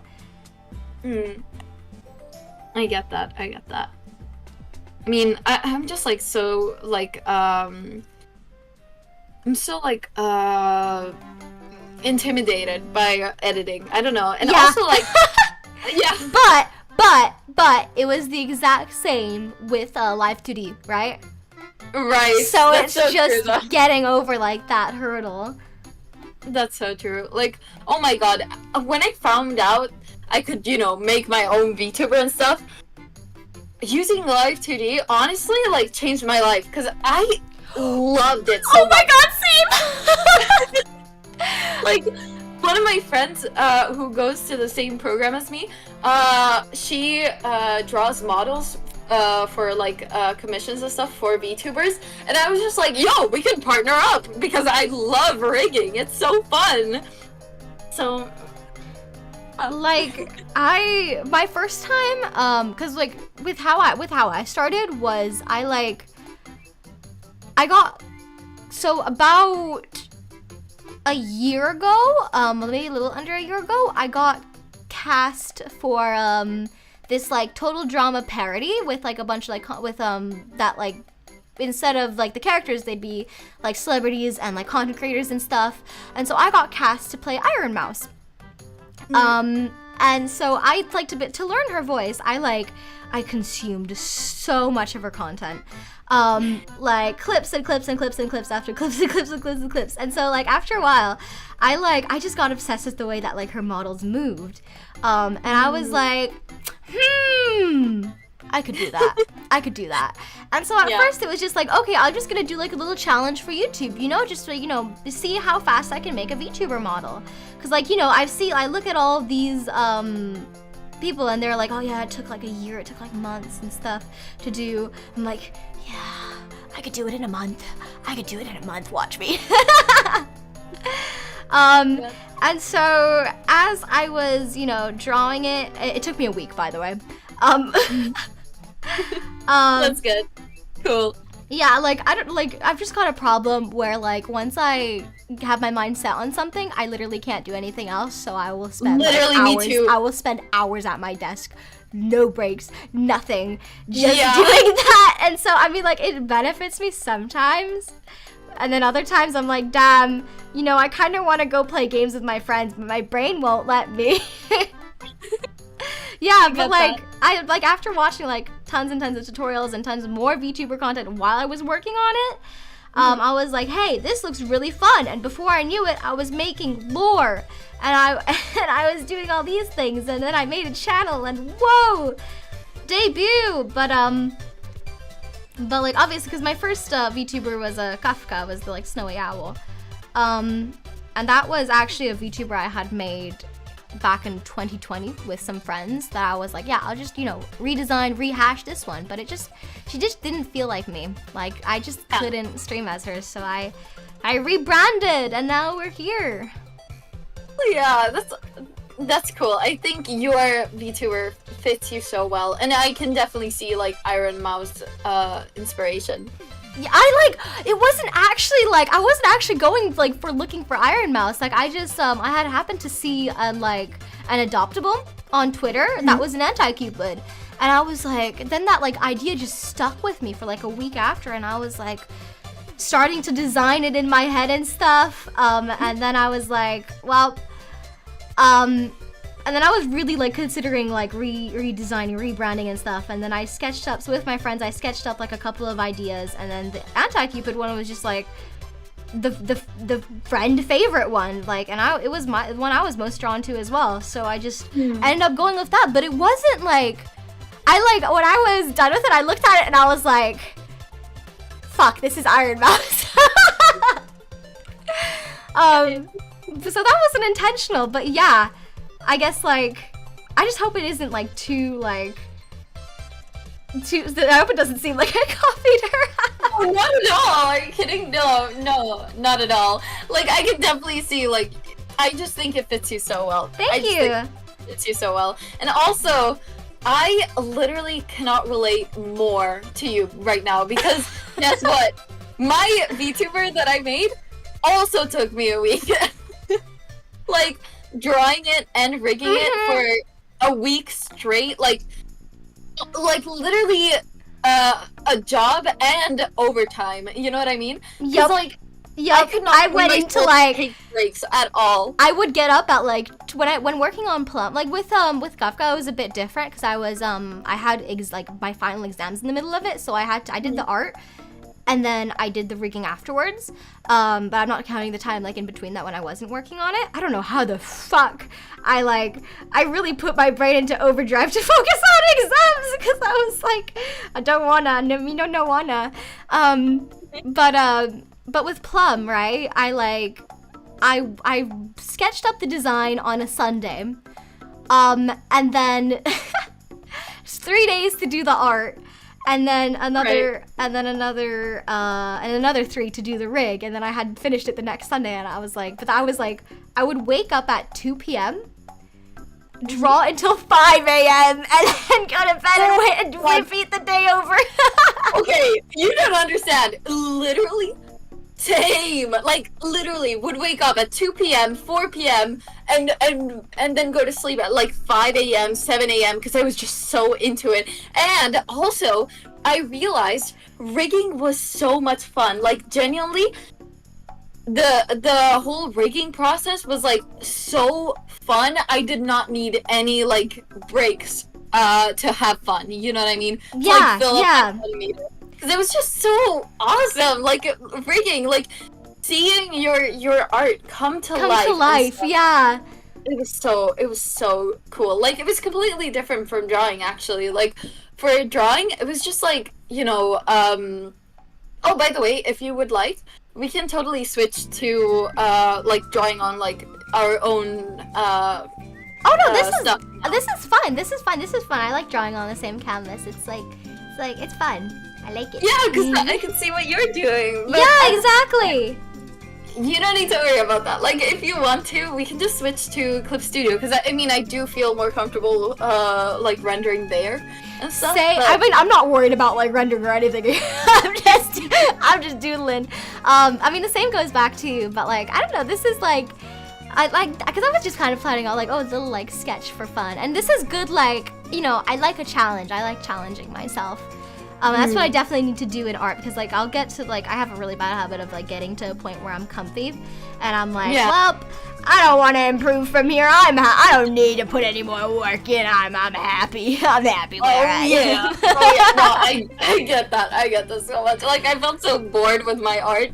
And so I started drawing realistically and, oh my god, skin tones are made of, like, green? That's insane. And so that broke my brain. And now I'm back to drawing comfortable stuff. I'm just like, that was enough. Thank you. But I get that. Like, I also love a challenge. I'm more like pushing myself now because I got really, because I like, in like middle school, I used to like, I was like the artist of the class. I was the artist of the friend groups. Like, you know, people would come to me for art and I took that very seriously. And so it really burnt me. That really burnt me out though. And so just like for 4 years after that, like I would only draw for like when like I needed something to be drawn for like for myself. Oh, why did I make your skin tan? I wanted to make it like green like a zombie. Oh, dang it. Oh well. So you can make a new layer for the colors. You can make new layers? Yeah. Oh, I didn't know. Damn. It's okay. No, it's okay. It's okay. I'm actually gonna continue to draw, I think, on one layer. So I think I'll maybe do the coloring, and then like line. I don't know. I'll sort it out. I'll figure it out. Oh, what was I? what was I on about? Oh yeah, it really, I got really burnt out, and so like I take like kind of shortcuts, like again, like using, I know I've kind of shat on like 3D models, but like using them is absolutely like, that's for fuck's sake, that's how I learned how to draw hands. Like I just got it burnt into my like memory, by just like tracing over 3D models. But like there was like a point where it was just, I was relying on them too much, and I like completely forgot how to like draw anatomy and all of that jazz. And so now I've kind of been trying to like for like models and stuff, for VTuber models, I use just for like to be like anatomically like symmetrical and good, I'll use a 3D model. But I've been like trying to like relearn stuff now, especially now that I have more time like outside of school.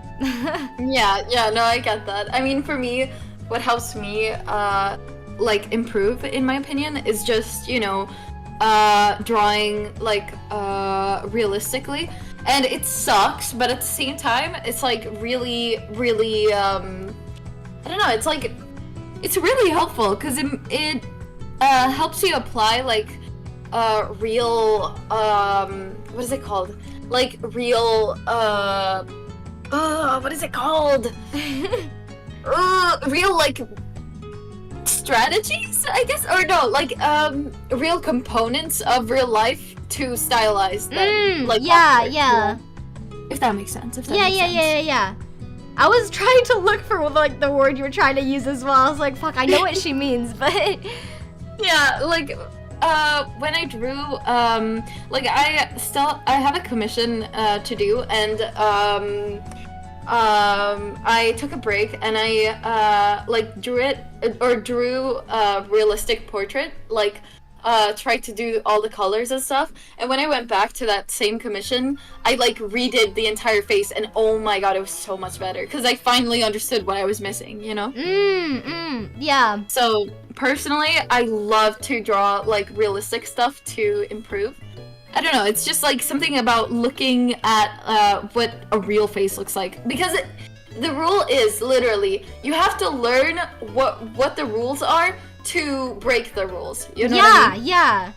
I definitely believe in that concept a lot. I think so as well.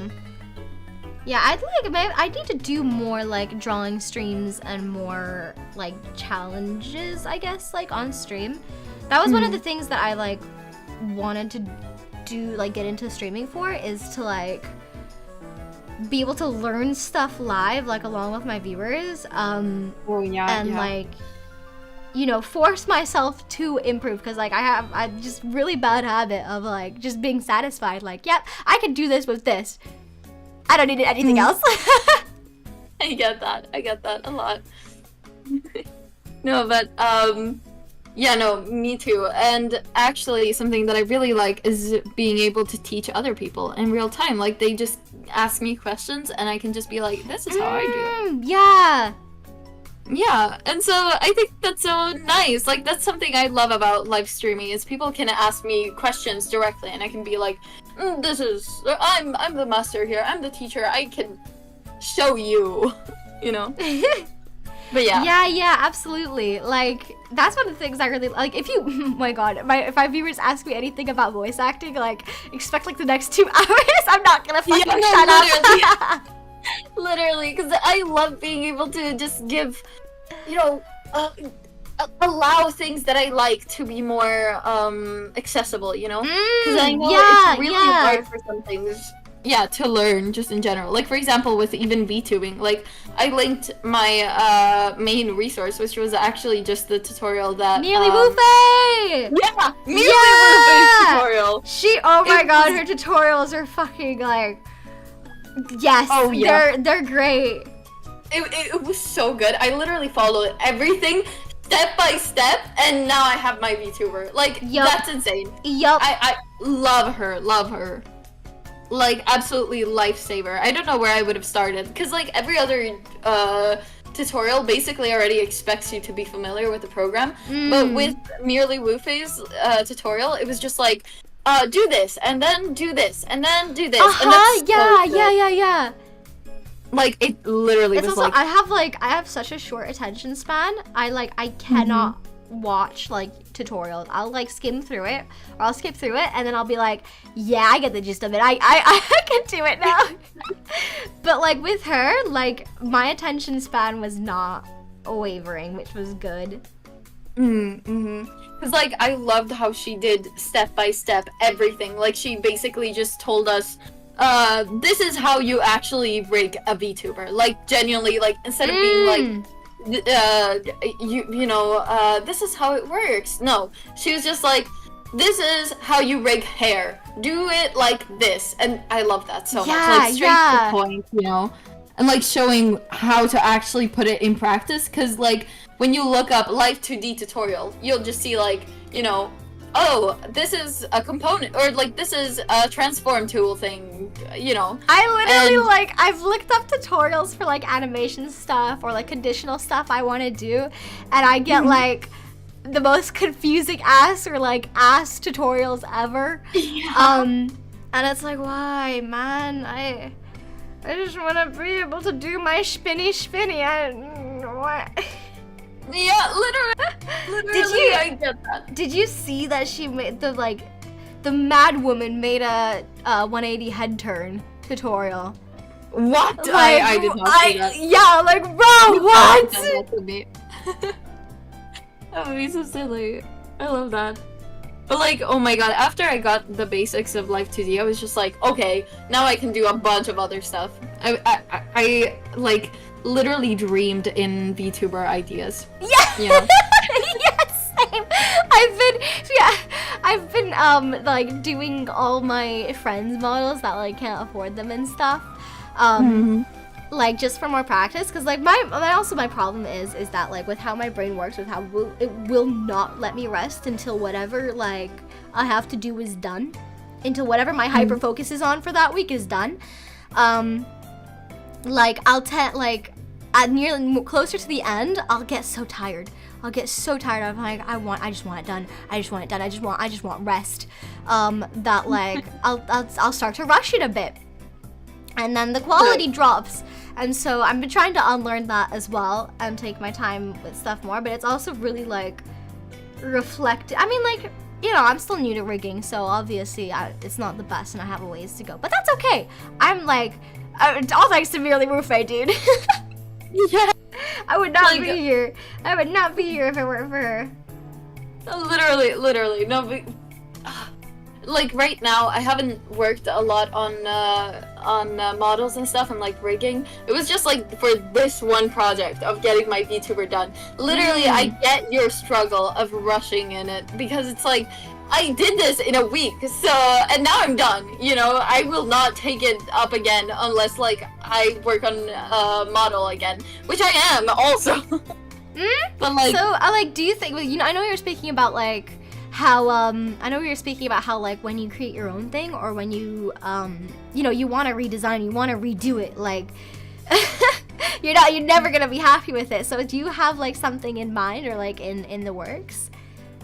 Oh, let me think of that, because I'm definitely like now less focused on improving my VTuber. Actually, no, I have made a full body like VTuber thing where I changed my outfit a little bit, so that's but I have actually just been working on overlays and stuff, you know, like I wanna get it right. Dude, speaking of your overlays, I freaking love your overlays. I love how you've done them. I love the aesthetic. They're so freaking cute. God, thank you, but I feel like they're lacking, you know. I'm trying to like find fitting themes and stuff that I might like that might fit, but I don't know. I can't get it right now. Nah, I get that, but that's like, I feel like that's just gonna be like a forever curse until. I feel like that's like the main reason I think other VTuber artists get their you know, get their models done by other people and like stuff done by other people, because the more, like, if you create something, no matter how proud you are of it in the first week, within the first month, like the more you use it, the more you're gonna be like, I could have done this differently, or I could have done this better, or I'm gonna redo this, and it's just gonna be like a forever loop. Like I've seen it with my friend Bub, is that they're rebranding for a third time now. And I don't blame them, because like I 100% get it. Like even I've like thought, even though like I've even thought like, oh man, I kind of wish I did this concept, or like, you know, I maybe explored more concepts before I like sat on like anti-Cupid and stuff. And I feel like it's just a curse that us artists will have with our own work, is that nothing will ever satisfy us. Yeah, no, exactly. That will do. Exactly. I so get that. Like, oh my god, I just... like, that's why I think I'm gonna just commission my overlays so that I don't change them every stream. Like, yeah. I just want to be happy. You know? What I really want to commission is two things at the moment, right? Before, like, because obviously I want to commission like a model done by someone else, but I have people in mind, and that is like way farther down the line, because oh my lord, the money that I do not have right now. Oh yeah. I get that. But to like, I really want to commission a background, because I fucking suck at backgrounds. I cannot draw backgrounds for shit. And so I've kind of just like pulled some from the web, maybe put a little blur on them so they look a little bit more unique. As well as, because with YouTube, you can't use like stream elements. It just doesn't work. It just doesn't work with YouTube. So I've had to find like custom CSS chats. So I'm using a Persona one now. Yeah, I quite like, but I'd love to commission like my own custom one. But both like a background, oh my god, the backgrounds I've seen so far have been like $150 or something like that. And the same with the custom chats. They're like, yeesh, they're ouch. They're ouch on the wallet. They're mad expensive. I could imagine that. Maybe later on in the career, yeah. Yeah. I get that. And like, I barely have money to feed myself. I can't afford to feed my chat. Yeah. Oh I mean, but that's like the one thing I love about like, sometimes I'm glad that like I didn't put 100% effort into my academics, because I can like literally do everything myself now when it comes to like, oh, I wanna, I want to be a VTuber. Okay, draw the model, edit the videos, everything. For $10, because VBridger costs money. Yeah. I like to tell people that, yeah, my model costed me $10, because I had to buy VBridger for it. Right. That's like the great thing about being an artist, or like being a creator in general, is that like you can count on yourself. But it's also like, ugh. Yeah, it can get so overwhelming sometimes. Because when I hit affiliate, oh my god, all the new options, and like I had to do all the emotes myself and stuff. Ugh.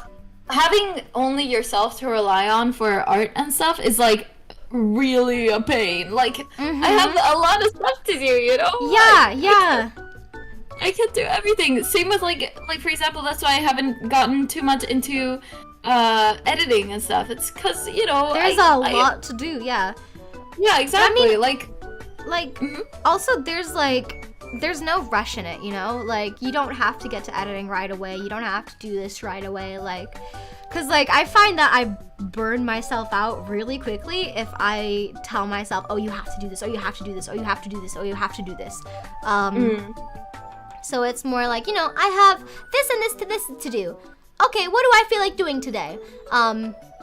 Yeah. Yeah, I get that so much. But then sometimes, I feel like so unaccomplished when I don't work on big projects. Yeah. I mean, like, I give myself such a hard time if I'm not working. I'm like, oh, you lazy sack of shit. You better go do what you're supposed to do now. You definitely have something to do. Go do it. Yeah, no, because I've just been playing Fortnite all week now. There's nothing wrong with that, though.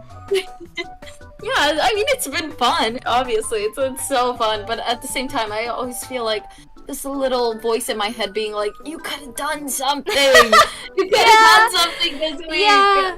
Oh my god. but you know, let's just call it self-care, right? Mm-hmm. I miss, cause like, I don't know, streaming has given me the excuse to, like, I don't want to say work while playing games, cause like, like, obviously it's I don't know, sometimes I call my hobbies work just cause like, I see it as like, you know, hard work and stuff. But like, it feels like, even if that stream didn't do, like, I don't fucking give a shit about numbers, but even if that stream didn't do like well in terms of numbers, like, I still feel like I'm being somewhat productive, you know, because like afterwards I can take that VOD and turn it into a video, or like, and there's like, that's why I love VTubing, and like, one of the reasons why I went into it is because there's so much ways to use like your creative talents. Exactly. Like, that's something that you cannot do in, like, it might be 12 million times the work, but it's just something you can't do in, like, real life streams, you know? Yeah. Having your character be, like, you have to draw everything, right? Like, you have to draw your entire character, you have to rig your entire character and stuff, and that will take forever. But you know, now you're a cute anime girl. It'll be worth it in the end, yeah. And you'll be proud of yourself. Exactly. Like, even, like, just little assets that you have to do. Like, that really, like, that's just something that you can't exactly do in real life streams. Like, even though you can show a pen instead of drawing it, it's not the same. You know what I mean?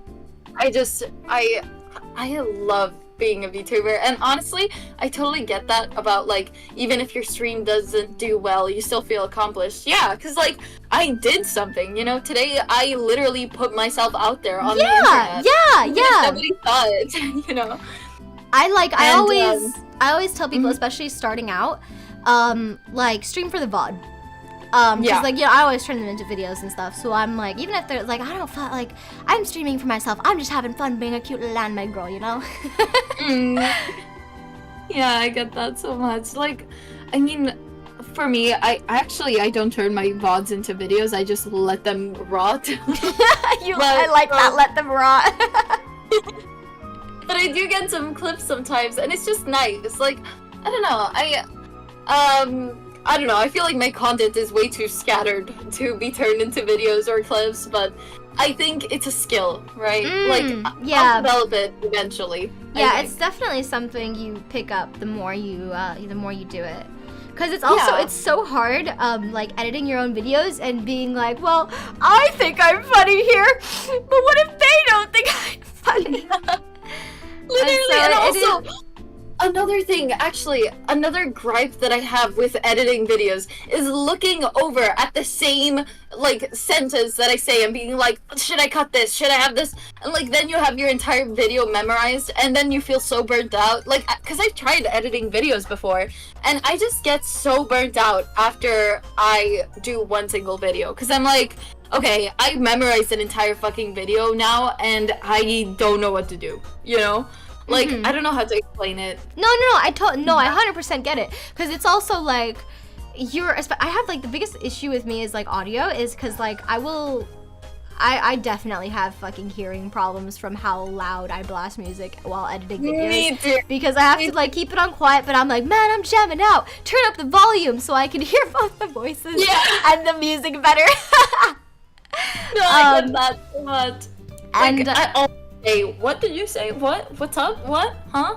And no, I get that completely. And like, I won't know if the audio is like listenable afterwards because I've gotten so used to hearing it one way. As soon as I turn my volume back to normal, it's like, what the fuck? This is so quiet. I need to turn everything up. And then you turn everything up, and then like, to anyone else watching it on normal sound, they're like, what the fuck? Why is this bass boosted? Exactly. I'm trying to rely on like the OBS audio mixer thing, but I need to learn how to do that. Because at the moment, like with the new place I've just moved into, like the room that has become my streaming room is the echoiest room in the entire flat. And so like I think because I've got an ASMR stream tomorrow, so I'm gonna try and like I've already tried dampening up anything by like putting blankets over stuff and and that I'm also gonna try putting up like a laundry dryer thing with like more blankets on it behind me or something to try and cushion up the sound. However, because like I have, as like a voice actor, audio is like the #1 thing to me when it comes to stream quality, and so I've just had the worst like fucking luck with that. Like the moment I fix something else goes wrong. And it's like, oh, it's never gonna be perfect. It's never gonna be perfect, man. But I know like that you can on the OBS filters you can like set like compressors and stuff, which I really need to learn how to do. I really need to figure out how to do that. Well, it's simple. It's simple. Yeah. I don't think my audio is like perfect because I have not checked it actually. But like you just put a filter on it. Easy, you know. But I understand that. I mean, you probably have different like expectations and standards, you know. Like when it comes to content and streaming, like my viewers' quality is like my most like important, my #1 what's the fucking word? Priority. So and it's like when something, so as soon as I get scuff, I'm like, fucking damn it! I've done everything. I've invested so much into quality. Like, what more do you want from me? Yeah, I get that so much because I freak out so bad if something doesn't work, you know? I'm like, no, don't leave me, please. I swear I'll fix it. Literally, I'm like, sorry. That's why at the start of the stream I was just like, fuck, no, and I was freaking out so bad. So it happens to me all the time. I was so afraid during like any collab or like the big collab especially that like something would go. I think I did like 5 test streams that day. I was like so scared that something would go wrong and that like I'd have to skip out on it or join like halfway through when everyone already like would get to know each other and then be on my own and be like, ah. I was so worried. I fucking hate scuff. Me too. But I mean, I think that stream went super well. It did. Oh my god, it was so fun. I wish like, cause there was so many people though, it was so hard to like get to interact with everyone. So I've been trying to like, and also with like just moving as well. I know like some of them have kind of like, you know, done like a ton of streams with each other and stuff. And I'm just looking out from like, I was waiting for my PC to arrive in London. And I was just like looking out from my window like, don't forget about me, guys. I was like, Dad, I want to be here too. But like, oh my god, yeah, it did go really well. I had a ton of fun. Yeah, me too. Too bad that my audio got fucked. Like, I was so, like, everything was so low volume, so I do not know how to salvage it, but oh well. So also, everything was low volume, you said? Like, you on, your end? Yeah, exactly. I think, or now I do remember, because I just gave up on it, and I was just like, okay, well. Yeah, the only really, like, I fucking hate when that happens, because the only way to really salvage it is go in, and every time you speak, manually like cut up that or like put in keyframes where the volume will get louder, but then you have to be careful that no one else is speaking or nothing else is happening, that you'll like blast your fucking viewers' ears off. And it's I've done it before and I never again. I do not blame you for scrapping it. It's a major pain in the ass. Like, oh, and I want to start doing like editing videos so bad, but the thing is, like, I always find an issue, you know. But I mean, I guess that's something that I just need to learn. Yeah, like there will, like, especially for your first year of streaming, like something will always be wrong. Like until like even then, like you'll constantly be changing your settings and stuff that like but at some point you'll get to a point where you're like, okay, I'm happy with this, I can work with this, where it won't be perfect, but it'll at least be like, you know, doable. Right. Yeah. Also, actually, another thing that I've noticed is, like, I'm so grateful to have, like, VTuber friends, because when I was literally just starting out, like, the first week, I felt so lonely, and, like, I had no idea of what to do, you know? Like, yeah, I get that. I was like, I saw you were becoming a VTuber, and I was like, oh, I was so excited. I was like, oh my god, yes, this is so cool. And I was like, I was like, oh man, like I don't want to be like a pestering random person. So I kind of held off until I was like, okay, you know, this is a good opportunity to invite her to do something. But again, if you need like help with like technical stuff and that, or like anything in general, like you know, I've only been doing VTubing for a couple months, but I've been doing content creation for like the past 10 years. So I could probably like, you know, just ask, and I'd be happy to help. I'd love to. I would love that so much, because I mean, I always was so fascinated by like creating content and stuff. I mean, for me, I ended up going with art because that was what I felt most comfortable in. But I've always wanted to do like commentary YouTube videos and stuff, and I've just never really gotten into the technical side of it, you know? Yeah. And like, I really still want to do that, and it's definitely in my future plans. I just don't know where to start. And like, what I first want to do is find like friends who can help me, or like we can help each other during the journey, you know? So it's like awesome to hey, yippee, you found one! And I found one. Yeah, it's like a Pokemon. Like, yay! I've got you caught a Blushimia. Right. Also, hi Bub and hi Aether, who's been in my chat, but I forgot to answer. Don't worry, you can interact with your chat. It's okay. She just said, okay, how's the drawing going? Drawing's going good. Be learning program. Pretty art. Yippee. And then Bub says that she's only done like one test stream. Fair enough, as you do. And then she says you also have her and like us, as in the rest of us who you did the collab with. Aw, thank you guys. I'm also, speaking of the collab, because I was so afraid that we just go back to being like, just everyone would go back to being strangers afterwards, or like I was so afraid because like usually I like to speak to people before like stream, just to get to know them like better. Yeah. But like obviously it was a big thing, and like we were kind of all thrown into it. I did not think it'd be that soon. Honestly, I like messaged people expecting like to be like, yeah, I have an open spot like next month, and then would be like, okay, we do it next month. But I'm so glad that everyone got along so well, and like the chemistry was so freaking good. Yeah. And like even like afterwards, like I'm so glad people like stuck around, and like now I can call I can call a lot of you guys like my friends.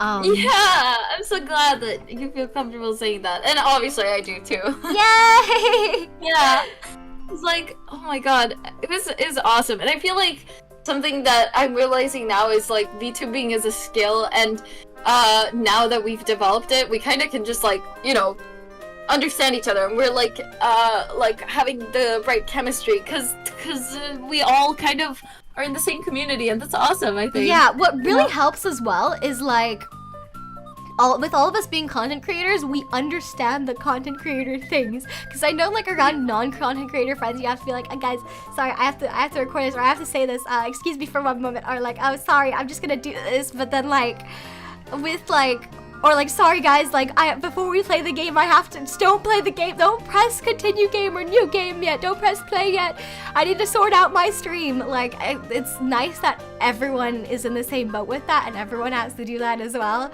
So you don't have to make your friends awkwardly sit there and wait for you. Exactly. I love that it's just immediately understood. What are we doing right now? Because it's like, I love that so much. And like with my like non-streamer friends, I literally like with my best friend Liz, who is now my moderator, and she just left, by the way, my stream. But basically I was like, you have to become a VTuber. I cannot be alone in this. So I started like trying to ask all my friends, hey guys, I'll make you a VTuber. Just be along with the journey. I roped Bub into it when I was getting into it. Well, because I realized you guys, you know, you guys are like good friends together, and I just realized, you know, oh damn, you guys are literally like me and Liz, what we have, you know, like I could see that, and I was like, oh, cool that you got Bub to do it, you know. Yeah, like it was funny, right? Because we both, because I don't know, VTubing kind of came out of nowhere for me because I wasn't initially planning on it. I just kind of made a model. I was like, oh, this is fun. Time to move on to this. Oh my god. Sorry, I'm so sorry, but my chat just redeemed 2 jump scares in a row. Don't worry, hold on. Good morning, Chato. Good morning, Plum Bobs. Welcome to the stream as well. That's the perfect time to say hello to my stream as well. That's what I'm tweeting about Plum being a mean mother. What did I do? Excuse me, what did I do? Parental abuse? What did I do? Huh? What? I mean, because I did Bub's OG model, because she's planning on rebranding and looking at a different artist and stuff. I did her original model, and I did Aether's model, and I'm doing Calamari's model as well. So I've technically become their like V mama. so now they call me mother or father, or now we've made a Plumverse. So what the heck? Me and Bub are on strike. What did I do? Guys, hush, children. Are you hungry? Do you want food? Alright. Fuck, what was that? Oh, right. Oh yeah. That's another reason why I started VTubing, is because while I was in like my last 2 years of high school, I got like much more into cosplay and started focusing on that, because that was like kind of like my hyperfixation for those 2 years. But I got really frustrated, you know, like I went in, I obviously you go online as a woman, and you kind of expect, you get ready for all that shit, right? Right. But I got really frustrated with the fact that, like, you know, I did so many other things. Like, I did YouTube videos, I did voice acting, I did drawing, I did all this, and people just did not care. They only cared, like, what I would look on a certain Wednesday. Even when I tried to, like, promote these things, like, just, like, and a lot of people, like, I had heard, like, yeah, like, this is the first time, like, I've never heard your voice, or this is the first time I've heard your voice, or whatever. I'm like, wow. Like, I get it, you've come for cosplay, but it's just, like, it's so fucking frustrating when I wanted to move on to, like, another thing or do another thing, and it just, like, it'd get no attention or no support whatsoever. So that's why I kind of moved to VTubing and kind of try to keep it separate from that, from, like, my IRL self for a while. And I like it because, like, I get to be, you know, people appreciate, like, my art, my voice, like, everything that isn't my appearance. Exactly. No, I get that completely. And, like, plus, your appearance as a VTuber is literally your work, you know what I mean? Yeah, exactly. And it's, like, it's so much more, because I had such a hard time, like, because obviously with voice acting stuff, like, yes, I've got like 15 different projects I'm in right now. And like, but obviously, like, original animation, and like, I mean, original animation is the main thing, like, the big stuff I'm in, but I'm still waiting for that to come out. But with also like indie stuff and indie projects and projects that are just like born of people who want to do them, volunteers, it takes years and years and years and years to complete. Like, some stuff I have been in for like the past 4 or 5 years, and still like haven't been able to show anything. So I'm just like, guys, trust me, I'm a voice actor, I swear. So it's nice to be able to like do stuff and show off, like, and like practice my skills like live and just like to other people. Like, I'm really excited to like give ASMR a try, because that's like a perfect excuse to do voiceover and voice acting stuff as a VTuber. But yeah, I just had such a hard time finding stuff, like, because I couldn't, like, I was like, I'm not about to draw my own animation for myself and stuff. I thought it was way too much work. So I had a hard time finding stuff to do for myself, so now, like, it's a good excuse. Yeah. That's so awesome. And also ASMR, that's so cool. Like, I unironically have wanted to do ASMR. This isn't something I've said to my chat yet, but I have, yeah, I wanted to do ASMR, but the thing is, one time, I don't know why, but I was just like, you know what, I'm gonna do an ASMR video, like, just for myself, to test it out, and it was the funniest shit ever, because I just like winged it. And it was like, I showed my friends and they were like, what the hell is this? This is so goofy. I loved it. I'm nervous because like the first one I'm doing is a bit more on like the farther side of ASMR, where it's like, it's more, I'll be reading a script, and that, so it's more voice acting than it is ASMR. Like I won't really be doing like, I'll be doing like a quiet voice, but I won't be doing like whispering and like, or like triggers and stuff like that. Yeah. But I do also like, I just want to like give it all a try. Like, yeah. Like after that, I'm gonna give some other genres a bit of try and stuff. But I think, obviously like the first time for either or will be, will be something to laugh at. But that's okay. I'm okay with that. That's how, that's how you start with stuff. Yeah, definitely. Like, oh, I have some stream ideas, but the thing is, like, I also started like a couple series that I've never ended, you know, like, I started the color wheel challenge thing. Oh, I've always wanted to do one of those. Yeah, but the thing is, with that, I got too much into it, and so the first color was like so try hard, you know, like. And then you you got tired of it. Yeah, I can't do it. Yeah. Only done one color so far, and I don't know. I just tried. I still want to do. I really want to do like just like on Twitter, be like, oh, I want to do like this challenge and have like VTubers. I just want to draw other VTubers, and that like more on stream. I wanted to do like the I don't know if you've seen like the A to Z VTuber drawing challenge with like the boxes, and you draw like someone starting with an A, someone starting with a B, etc., etc. But I only did 2 before I was like, actually I want to rebrand, and then I started working on that, and then I forgot about it. But I'd love to do something like that again. Yeah, I would love to do like little art challenges, because like I want to do them on stream, so then I can use that as like shorts, you know? So that yeah, because like I want to get more into short form content to kind of grow my channel a little bit and just focus on. It's a great way to grow. Sadly, it really is. Yeah, like it's not something like my ideal scenario would be that I just start doing commentary videos on like obscure lore of obscure games that I like, you know? Yeah! Like video essays, but it takes so much, and I couldn't stream if I did that, you know?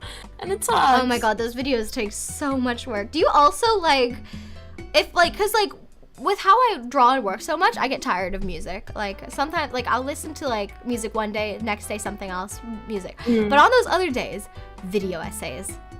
Oh, video literally? essays on, like, the randomest nerd shit. Like, at the moment, I've been watching this 10-hour video on the Lost Media iceberg. Oh my god, no, because I love iceberg so much. I love iceberg so much. Like, for example, Izzy's is, like, one of my favorite YouTubers ever. Yes! I'm so glad someone else knows her! Oh my god! Yeah, because, like, I love that obscure details on stuff that I grew up with, you know? Yeah, just, like random ass shit, like, what? This, like, you know, I remember some of these, like... Exactly, and I can recommend another channel. I just need to remember the name. Wait, so it's definitely Izzy's, and then there was another person who did a bunch of like stuff on like obscure 2000s media aimed at girls, and I just loved it so much. I love obscure media. For some reason, it always like creeps me out for some reason. There's nothing creepy about it. There's obviously nothing creepy about it, but it's just like it intrigues me and it creeps me out a bit. Yeah, no, exactly. Like, I love it so much. I and like it's again with the nostalgic feeling. Like I love that, and learning more deeply about things that I would have never considered when I was a kid, you know, it's so interesting, and it does creep me out a lot as well. I know, it's so weird. Like, I thought it was like the only one like that. Like, for example, Lost Media. For some reason, I find that really creepy, even though it's just like, what the fuck is creepy about it? Unless it's like some kind of like you know, this is actually is creepy. Like, there's nothing creepy about it. Why are you getting scared about this? Maybe it's just the way they like present it.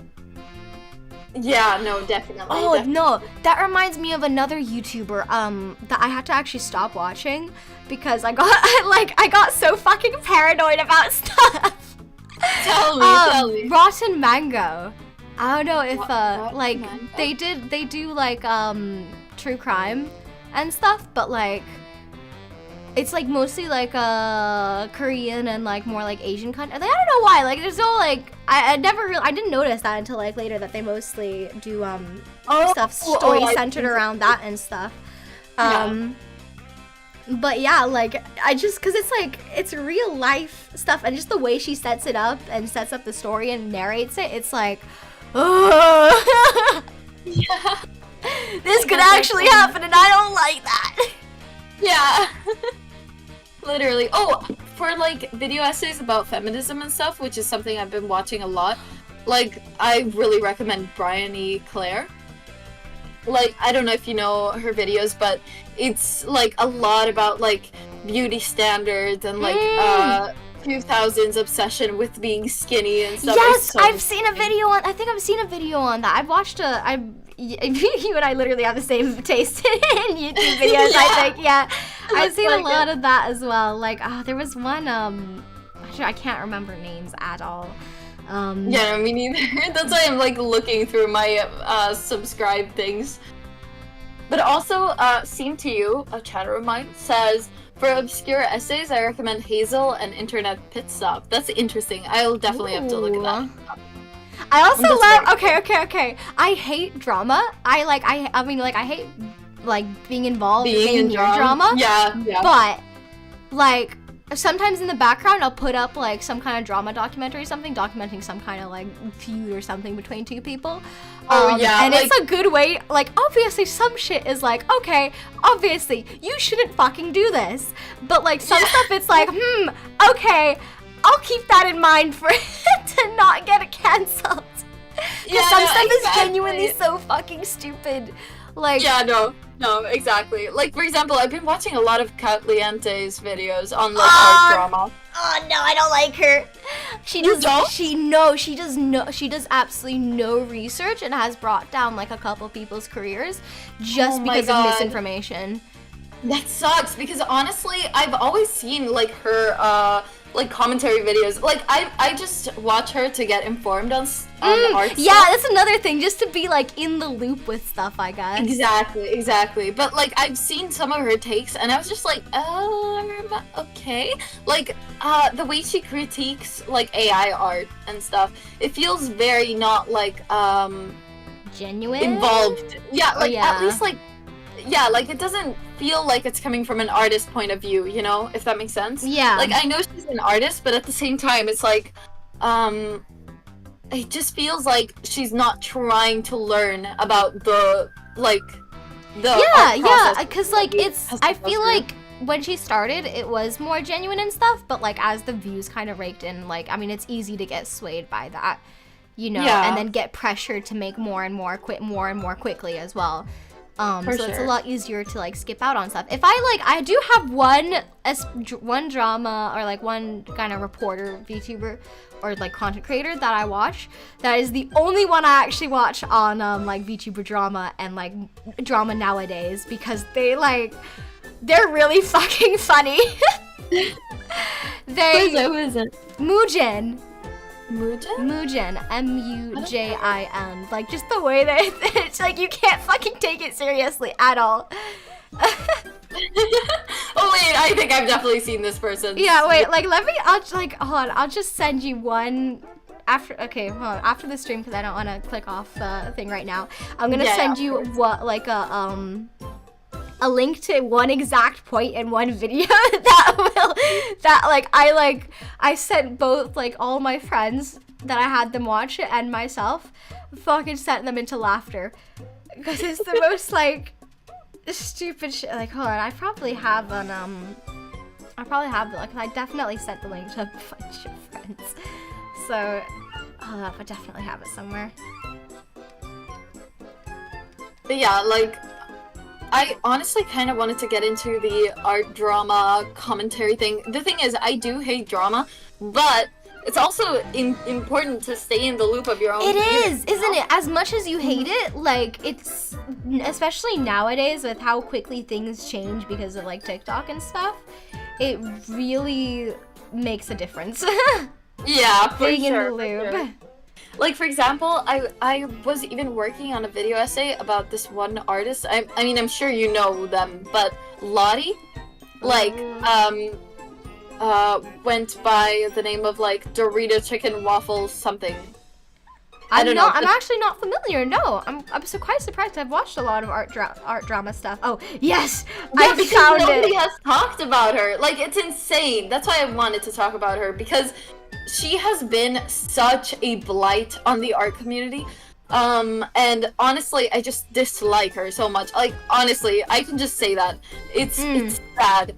And I wanted to do a video essay about all the shit that she's done and encouraged. Like, she was super famous on TikTok for a while. And because we're in the same kind of, like, art community area, like, we draw pretty similarly, I would say. She got, like, all my mutuals and stuff started, like, talking about her and stuff, and, like, one even got bullied off the internet because he, like, said, I don't know what you guys are talking about. Like, since Instagram information is so diluted, you know, like, you can never understand what is going on. Yeah, it's one of the last places that, like, because, like, it'll go through a chain, right? First it'll be on Twitter, then it'll go to Reddit, then it'll go to TikTok, then it'll go to Instagram, and, like, it's like a phone game at that point. Exactly! It's a phone game! That's why I wanted to do a YouTube video about this one, like, artist, because basically what she has done is that she drew kids in very inappropriate ways. No, it's always it's always the diddlers. It's always the fun. Like, I've honestly, like, whenever, like, someone will, like, someone will be like, oh yeah, did you hear about this? I'm like, oh no, did they do something to a child? Yeah. Because it's so common now, and I don't get it. Like, what the fuck? I know, like, it's insane. Basically, what she did was, first of all, she drew, like, personified, versions of, like, really insane things that have happened. Like, it was this video of a dog in a blender, or no, a cat in a blender, and she made a persona out of it. No, what the fuck? No, that, like, those fucking scarred me. Like, exactly. The fucking, the Chinese cat stuff, like, that fucking or, scarred like, me as a cat owner. Yeah, no, like, it's insane. And the fact that she drew, like, cute little characters out of it. Or, like, Shovel Dog, where a dog gets beaten with a shovel. Like, and she drew a fucking character out of that. Insane. And then she also drew over, like, crime scene pictures of, like, a shooting in a school. Okay, and that, so like, fucking insane. has to be a desperate cry for attention or an actual psychopath.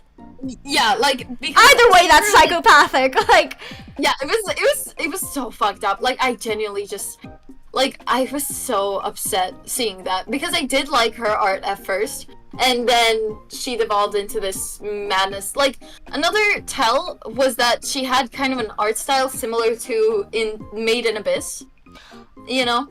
Oh, that art style has gotten a lot. I Made in Abyss is one of my favorite animes. I fucking love it.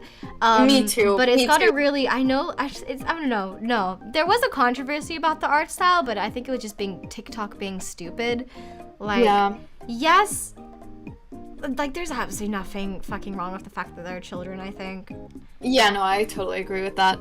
It's just that the creator who made in Abyss is a pedophile. Basically. Wait, what?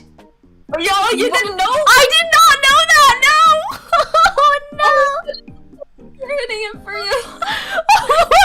No! Okay, separate the art from the artist. Got it. Yeah, separate the art from the artist. artist. I believe in that to a certain degree, of To a course. certain But degree, yeah. like, you can tell there was some weird shit in the anime. Like, for example, the children being strung up naked and like forced to piss themselves. I mean, shit. like, at first, like, I thought, like, oh, you know, this is just, you know, the world. This is the world they're in. You know, they're Yeah. fucking surviving. This is just the fucked up world they're in. Like, I don't think it makes a difference whether they're adults or children. I think it's just more, like, I don't know. I thought it's just, you know, it's just characters. It's fine. But after, it makes sense now. After hearing that, unfortunately. Exactly. Like, there's a reason why this person drew that, you know? Like, honestly, I get that, like, showing, you know, this is what the world is like. Like, I get that, like, completely. I think it's really, like, important to show, like, the issues. Yeah. But at the same time, if you decide to draw it, I think that there has to be some level of nuance there. And it was clear that he did not do that, you know? Like, it was very, like, clear that it was a fetish for him, in my opinion. But I understand. Yeah, if no, some I people see it. I overlook see it now. Yeah.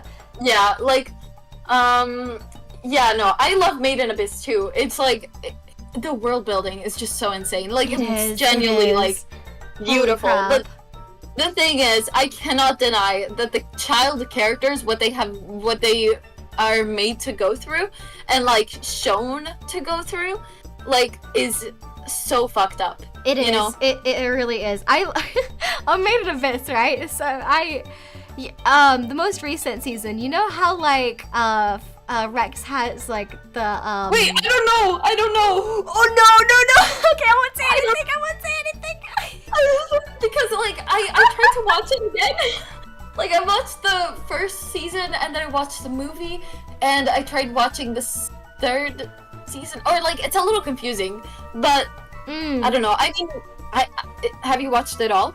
I have watched it all and completely caught up, yeah. Then I can tell you one weird thing is, they keep talking about Rex's boners. They do! Like, that was weird as fuck. No, that was weird as fuck. Like, you can tell, like, there's something there that you can... That was, like what the fuck? unnecessary. That is a child. Yeah. That is a child. You don't need to say that. And it's a little bit fucked up that the author decided to do that, you know?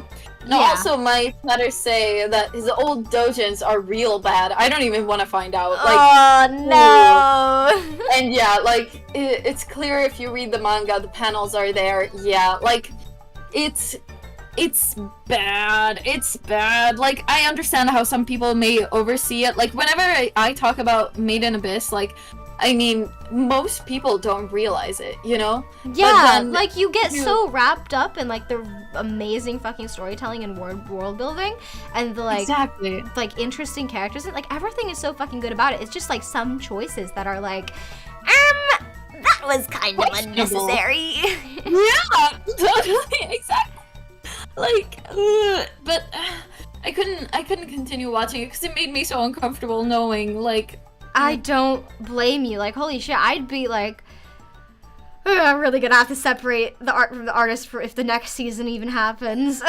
Yeah, no, exactly. Because, like, but I do believe that you can separate the art from the artist.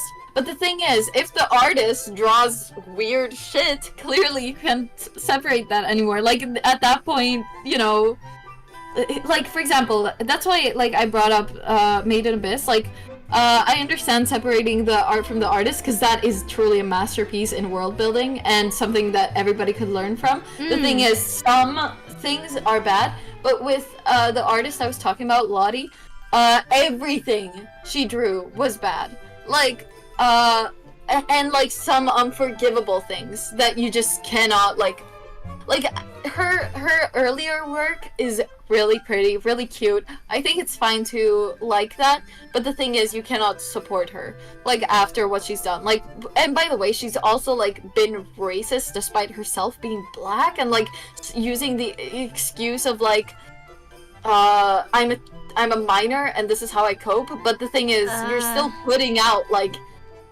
minors getting abused. Dude, TikTok has completely, like, ruined, I think, like, I think it's done some good with, like, bringing some attention and, like, awareness, like, mental health and, like, oh, you know, coping with stuff and that, but, like, it's also just, like, it's really unhealthy. It's feel like, especially to younger people, it I don't know, it brings good, but it also brings equal amounts of bad. I actually like, oh my god, that's what I was gonna say, right?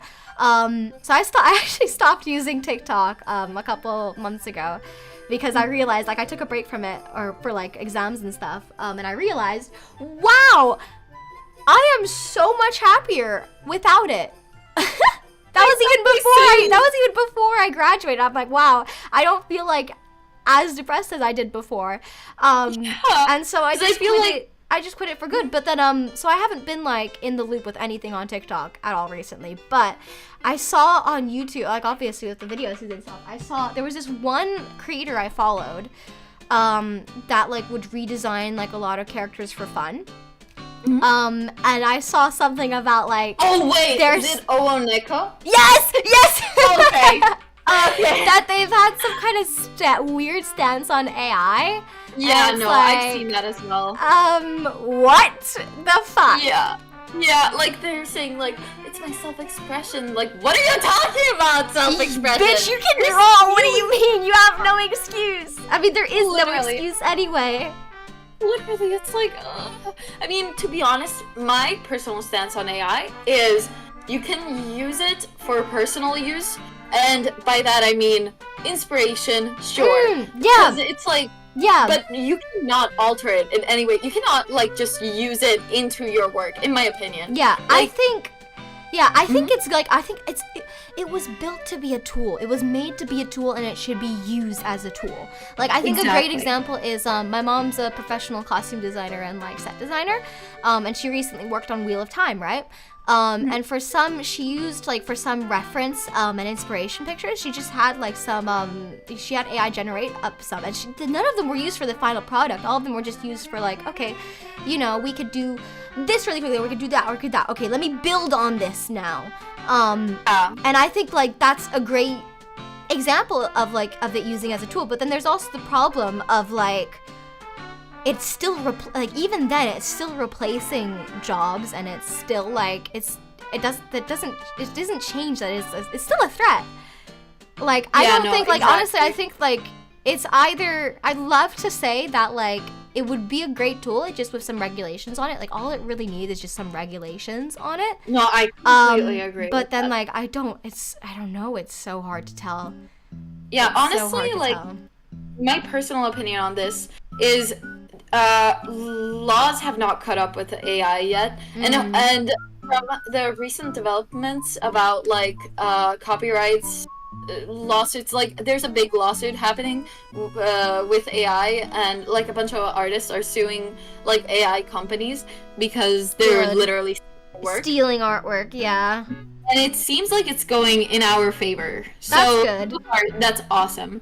And another thing is, so like personally, what I think the ethical use for AI is as placeholders and as inspiration. Like, for example, one way I use it is just literally giving me ideas. Like, when I'm fully like dry of ideas, I just ask it for an idea, and because I kind of want to like ping pong off of that. Like, I'm a very talk to process type of person. Yeah. To bounce my ideas, then I just use AI, and I'm just like, what do you think about this? You know? Yeah. Or, like, I've used it. I've like I kind of try and stay clear from like generative AI. Yeah. But like I've used like ChatGPT for like, I mean, that is generative too, I guess. Yeah. I've used it, been like, hey, give me some Schwartz ideas, because I have no idea what to do. That's like unique. I'm just like. Yeah, I do that too. Like, I literally did that, and I was like, yo, you have some good points. I mean, like, it's really hard to understand algorithms as a human. Maybe they're always changing, and like, there's no real good source to be like, okay, what's the haps? What's going on? Like, what do I need to know? Exactly. So you might as well ask the robot themselves, you know? Yup. Real. Yeah. And also another thing, something really interesting. My brother is also like into game design. He's like 2 years younger than me, and he's already getting an internship in Paradox. What? Like, they made Crusader Kings 3, I think. Oh my god, that's freaking awesome.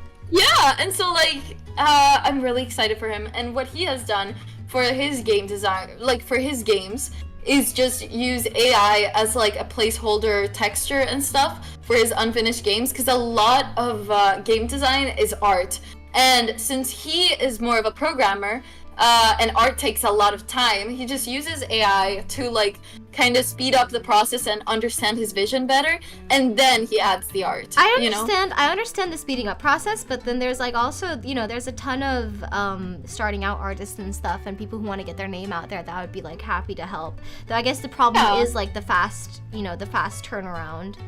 Yeah, and the thing that is is like a lot to ask for, especially for free work.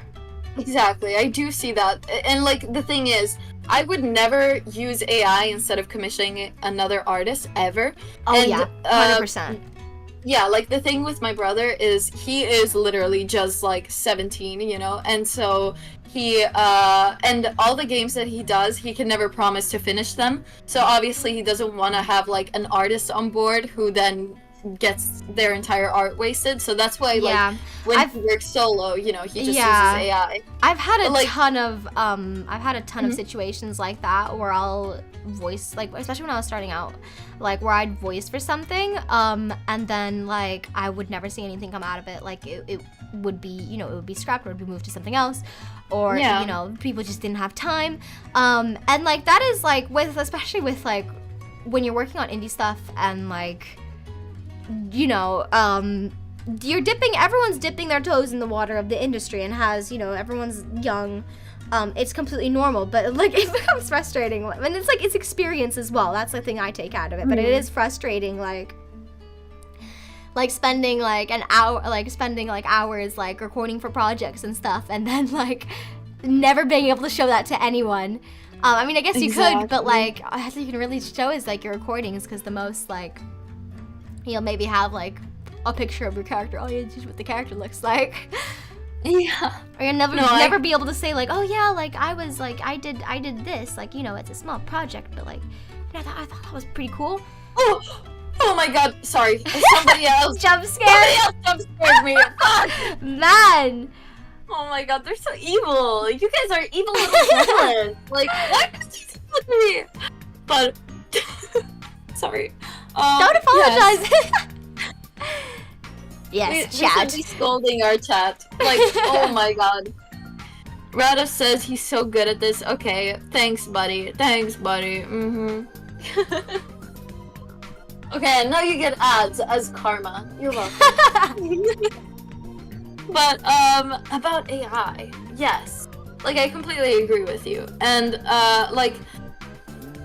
the thing I'm most mad about though is there's a clear intention for AI to replace artists. Like, that's the biggest problem. Yeah, because like people who aren't artists, they will literally see it as a replacement. You know, they don't see it as like a tool a cheap or and anything. easy way. It's a cheap and easy way, like outside of paying someone and like, you know, waiting. Exactly, and like working and having like like it make like, okay, I studied business, and as a business studio business yes, I'm a business studio doing business things. Wow.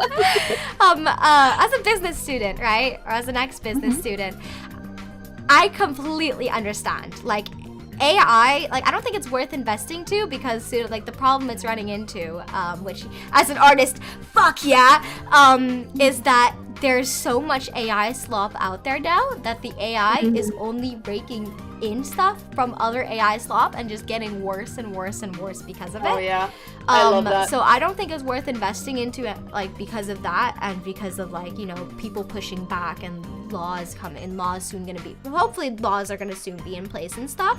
But like, especially in the early days, it was a promising tool to cut back a lot of like costs. And so I completely understand it from a business perspective. It doesn't make it any better though. It doesn't make it like the right thing to do, because like as a business, you also have to think about like the morally right things to do, because, you know, even though like, yes, your whole thing revolves around money and you making money. That is what business is. But also, if people don't like what you're doing, they're going to, you know, people are sheep. People are going to band together, and the more people shout, the more people will join them, and then you've got a problem on your hands. So it's best to just, you know, adhere to the masses and make sure, you know, people are happy. Yeah, for sure. I get that also.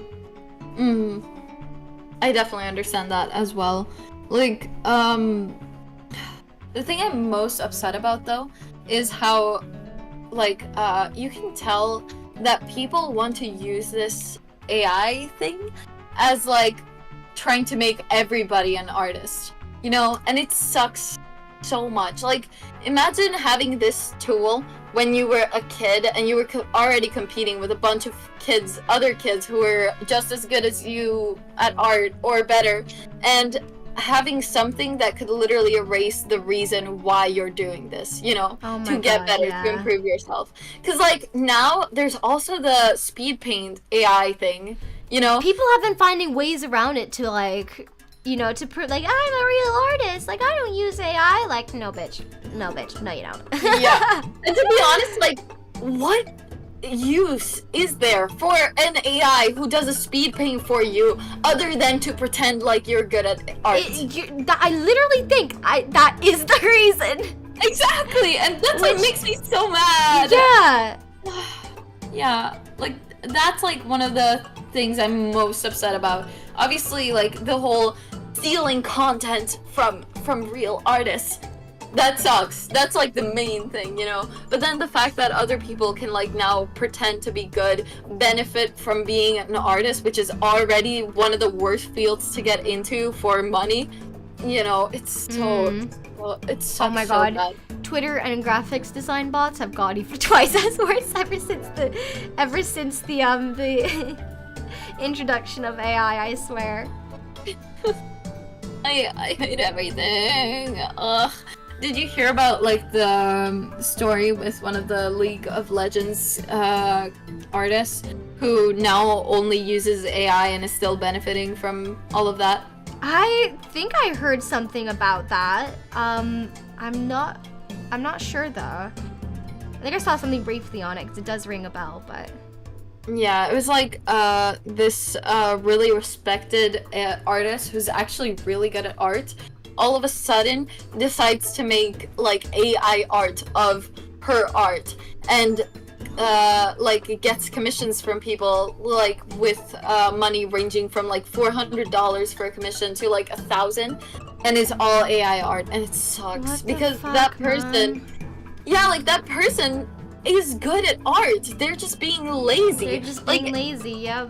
Yeah, and it was so gross to see, because, like, for real companies and stuff, she makes normal art that she is good at, you know? But then for, like, independent people who commission her, she all of a sudden just, like, uses AI, and for it's that price too? What the fuck, man?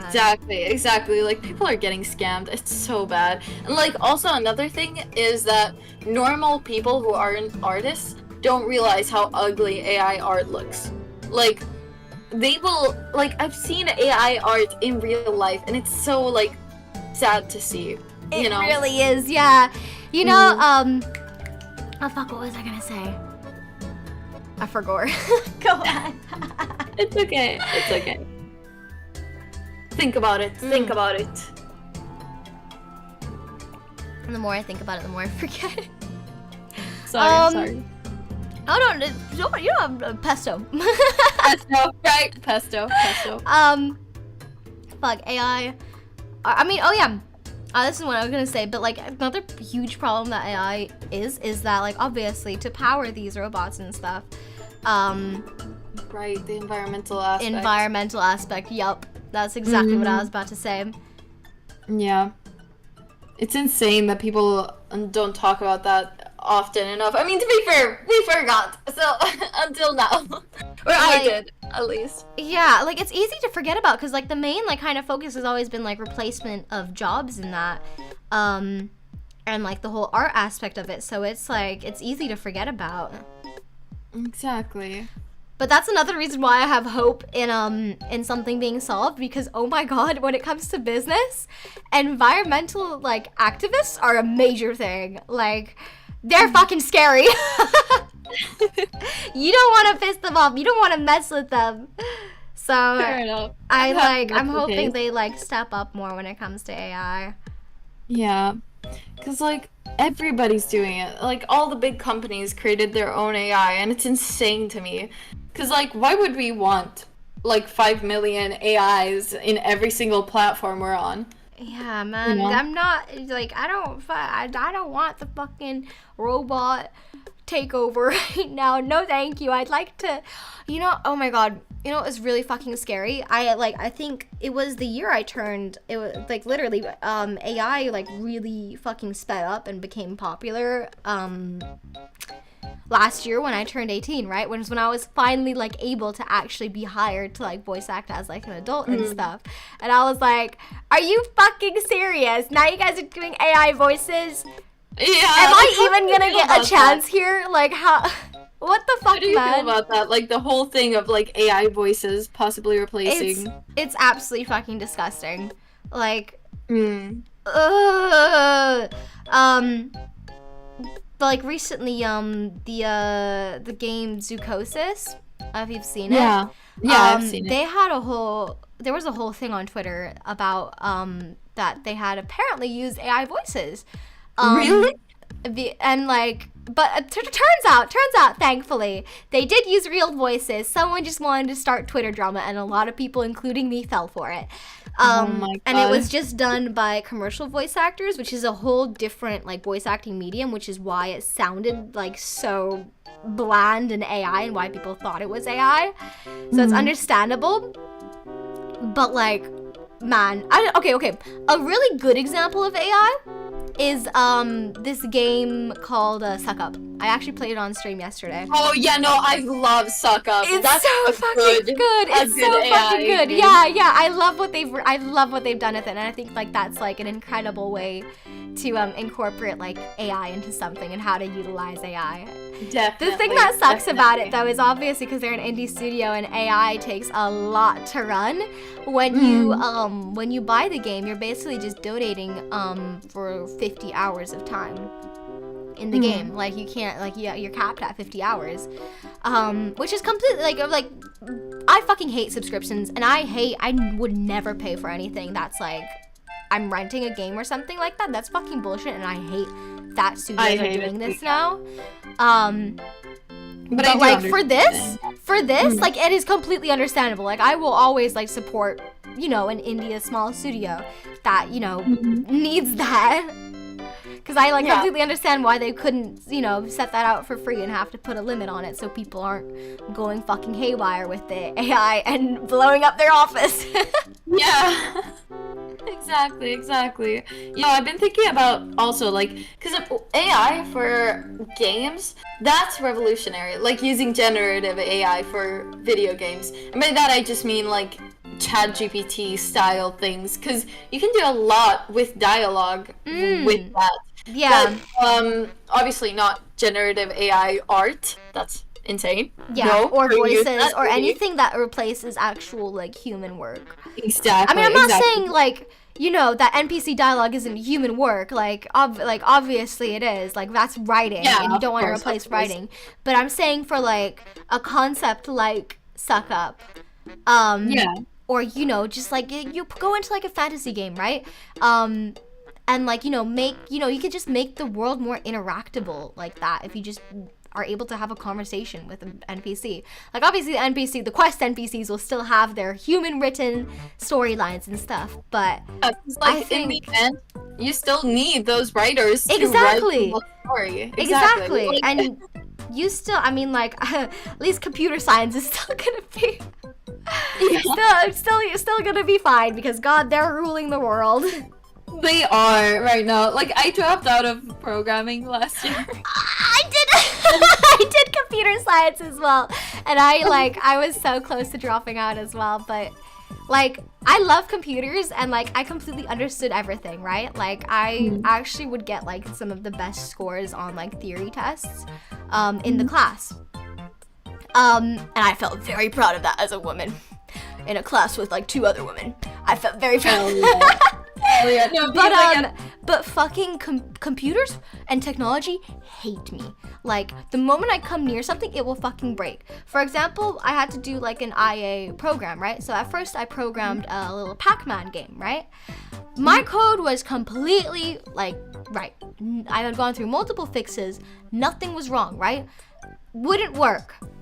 So obviously I went through multiple different devices on multiple different like operating software and stuff and still wouldn't work. Then I went to like some of my programming friends and other friends that did computer science, and they were like, yeah, this, you know, there's nothing wrong with this. Then I go to my teacher and they're like, yeah, there's nothing wrong with this. So why the fuck doesn't it work? Oh well. And so with like 3 months left in like this 2-year course to like build this program and report on it and stuff, I had to completely restart. And so because it was so short, my teacher gave me like a previous student's work to just kind of rehash. And so that's what I did, right?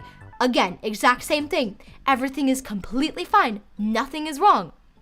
But no, it refuses to work. And so I'm at this point where I have to like recode the whole thing, code the whole thing during class and during like school hours, like in the room. I'd have to sit in the computer room with my teacher and like work on it, right? Would not fucking work. Nothing was wrong with it. But the moment like my teacher's like, man, I don't know what the fuck is up with this shit. Like, well, I didn't actually say that, but you know. And so he took it home, right? And, you know, it works for him because of course it does. So he brings it back and he's like, okay, I got it to work, so continue working on it. Would not work. And then it doesn't Would work. not work for me. Oh, I get that so much. I feel like it's a meme in like programming stuff. Just like if it doesn't work, then you know you're doing something right. I've had Like- so many devices just like not work for me. Like another example is I was before I like shipped off my PC, I was transferring a bunch of oh no. This was when I was doing the Lethal Company video. I remember I was freaking out in the group chat having a fucking mental breakdown about this. Because I had taken a USB that was like I'd borrowed like a 64 gigabyte USB from my dad, right? Or no, it was a 130 gigabyte USB. It was a beefy USB. And the VOD was like 60 gigabytes or some crap like that because I hadn't done up my OBS settings. And so I was like, as I had to get it from Windows to Mac, which was a major fucking pain in the ass. So I couldn't use my Dropbox. I couldn't use Google Drive because I'd have to cut it up into a bajillion different pieces, and it was just taking way too long. And so, like, I had tried to reformat it, like, 6 times into a format that would work, and it wouldn't. And NTFS, the format, is supposed to be able to work with both. It's supposed to be compatible with both. Be able to be read by both. And it just wouldn't. But the moment, like, I'm at the end of the day, it was like a full fucking day I spent on this. I went to my dad, I'm like, yeah, I give up. And he's like, oh, well, like, have you tried this? And I'm like, yes, Dad, I've tried this. And so he's like, okay, well, let me try it. Because we always like to prove each other wrong. We always like to be the one to say, told you so. And of course, I'm sitting there smiling like, yeah, I'm watching him do the exact same thing I've done a bajillion times. Like, yep, he's gonna eat his words. And then it worked for him. And then it worked for him. I'm fucking course. Oh my god.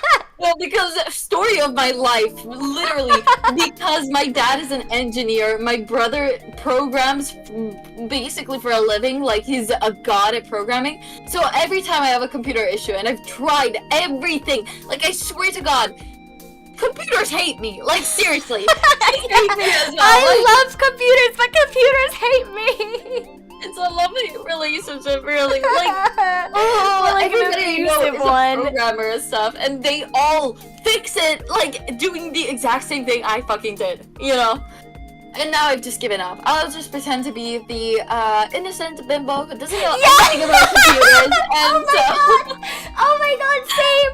I used to like be the one to I would build my like brother's PC and stuff. I built both my PCs.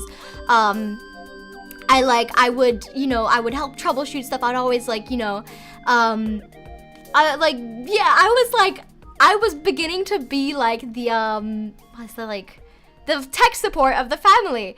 Right. Until I just like when it comes to like the stupidest like I know what to do and I can tell you what to do. But I can't touch it. Otherwise it will break even more. Yeah. Literally. Oh, I'm so glad that you're struggling. Wow. I'm joking. No, I'm kidding. Dude, no, I'm so same. glad that you're struggling like me. I know, like, no, same. Like, I sometimes I feel like so alone. Like, I felt so embarrassed in that computer because like people already thought I was that like stupid bimbo. That like, because like I did not know how to act in my like first year of high school in freshman year, right? I was really fucking stupid, and so when going into like a entire school full of like so many people, I did not know how to interact with people. I did not know how to like reply to people. I didn't know how to answer to people like, you know, interacting with me. And so as soon as I started like getting attention from, because like there wasn't, so when I first joined school, I had found like that like a group of guys that would like play video games and stuff, and I was like, oh, perfect, like people to play games with. And they had like, I was like, oh, you know, like this is such a big school, like are you sure there aren't like any other people that like play games here or any other girls that play games here? And they're like, nope, you're the first gamer girl. I was like, oh, okay. And so I would really just hang out with them. I would really just like hang out with them, and then obviously like because I got so wrapped up in that attention that they gave me, I started acting like a bit of a pick-me. And it wasn't like, you know, for like, oh, I want them to like me or whatever. I just wanted to be liked, period, by people. I was a people pleaser. But mainly to the people like I hung out with, which was them. And so I was already kind of known as, you know, I was like the pick me, oh, I like boys, I need boys' attention, yada yada yada. And so being in a computer science class full of people, and also with like other girls who I feel like they fucking hated me. Like, no, towards the end of high school, they started like, we actually got to know each other better, but like they fucking hated me at first, and I don't blame them. But it was so fucking difficult because I was constantly trying to prove myself not to be like this dumb girl, you know, that needed to rely on like all these other like guys and people. You don't even know.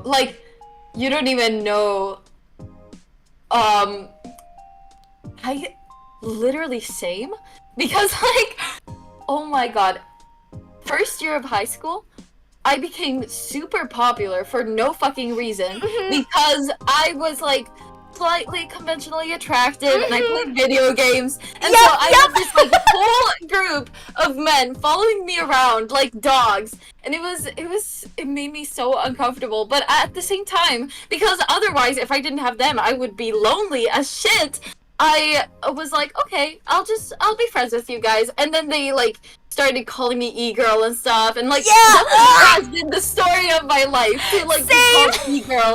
And that, like, basically even like in middle school I was an e-girl in like a group of guys. Like I had my weird group of friends like in school, and then outside of school I had like this whole group of people that I kind of hung out with, and I always got crushes on like the main guy because like I thought that was what I was supposed to do. Yeah, oh my god, same. Like, and I think I realized recently that a huge part of like why I like thought like that and why my brain worked like that was because of the content I consumed. Because a lot of like the gaming content that like when you like get into like especially when it comes to FPS, they're like the more prominent creators are the male creators, and they're funny. Like I fucking love Soviet Womble, I love Jameski, but like when you just watch men, like I would watch female creators, but like it was more majority men. Like you're kind of more on, you know, the algorithm thinks you're a guy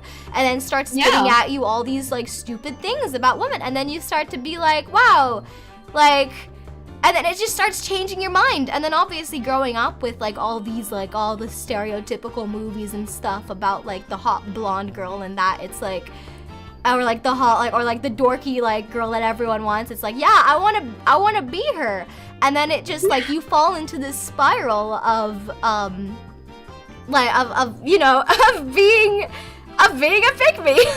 Yeah, no, because Belle Delphine, okay, I'm just gonna say it, living as a teenager in the same timeline as Belle Delphine growing popular ruined women. And I'm so sad.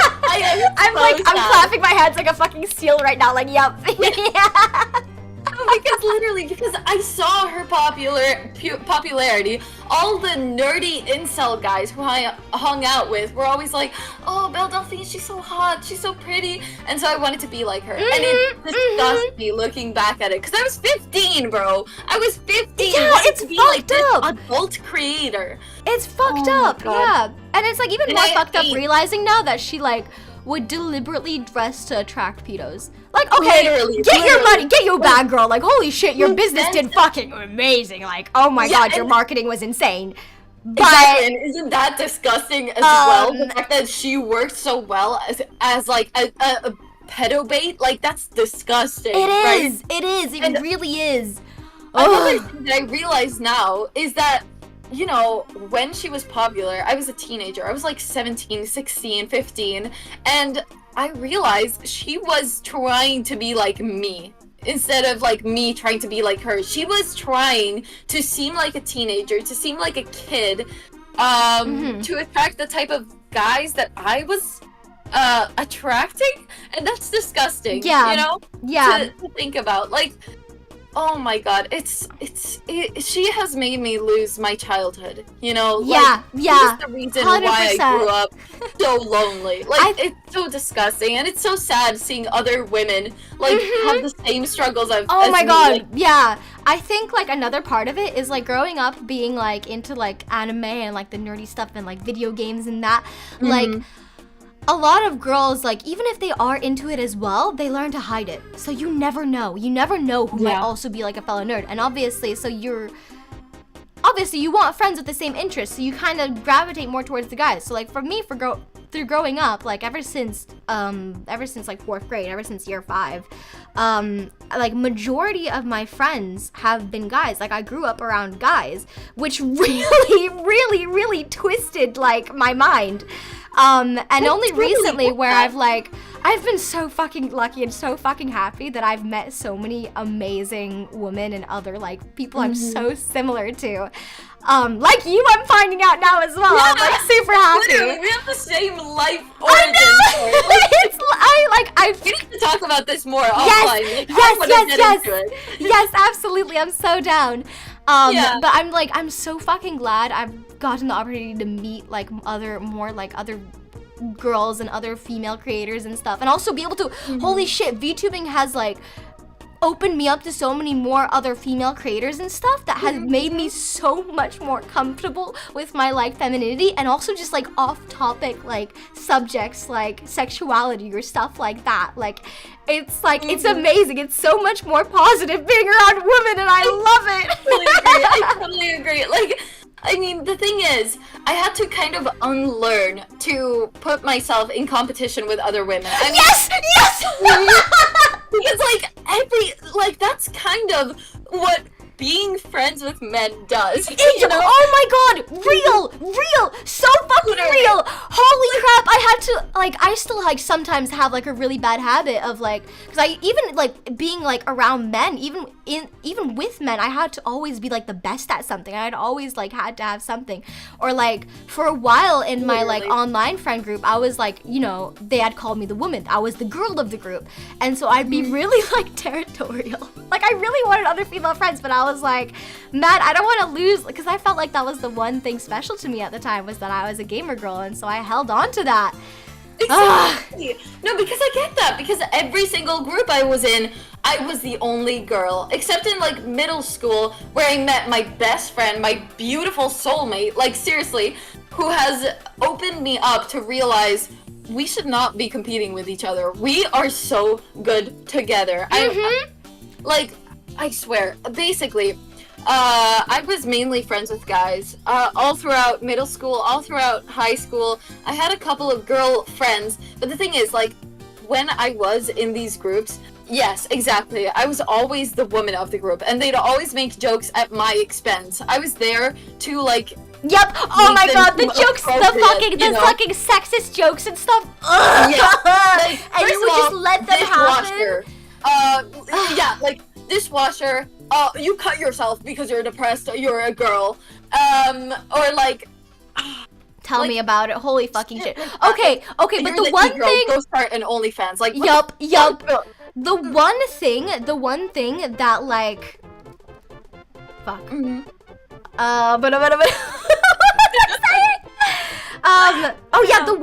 The one thing that I thank them for that kind of treatment though is holy shit did they prepare me for being a woman content creator on the internet. I can literally take anything now. Definitely. No, literally. They gave me thick skin.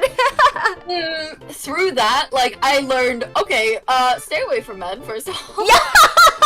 And second of all, I can actually tolerate when like most of the harassment that I will face, and I, you know, like, and that sucks as well. I mean, obviously, I'm not saying all men are bad. Obviously not. I know that for sure. Like, a lot of my male friends were amazing people. Yeah, the thing is, yeah. like, a lot of them also were not, you know?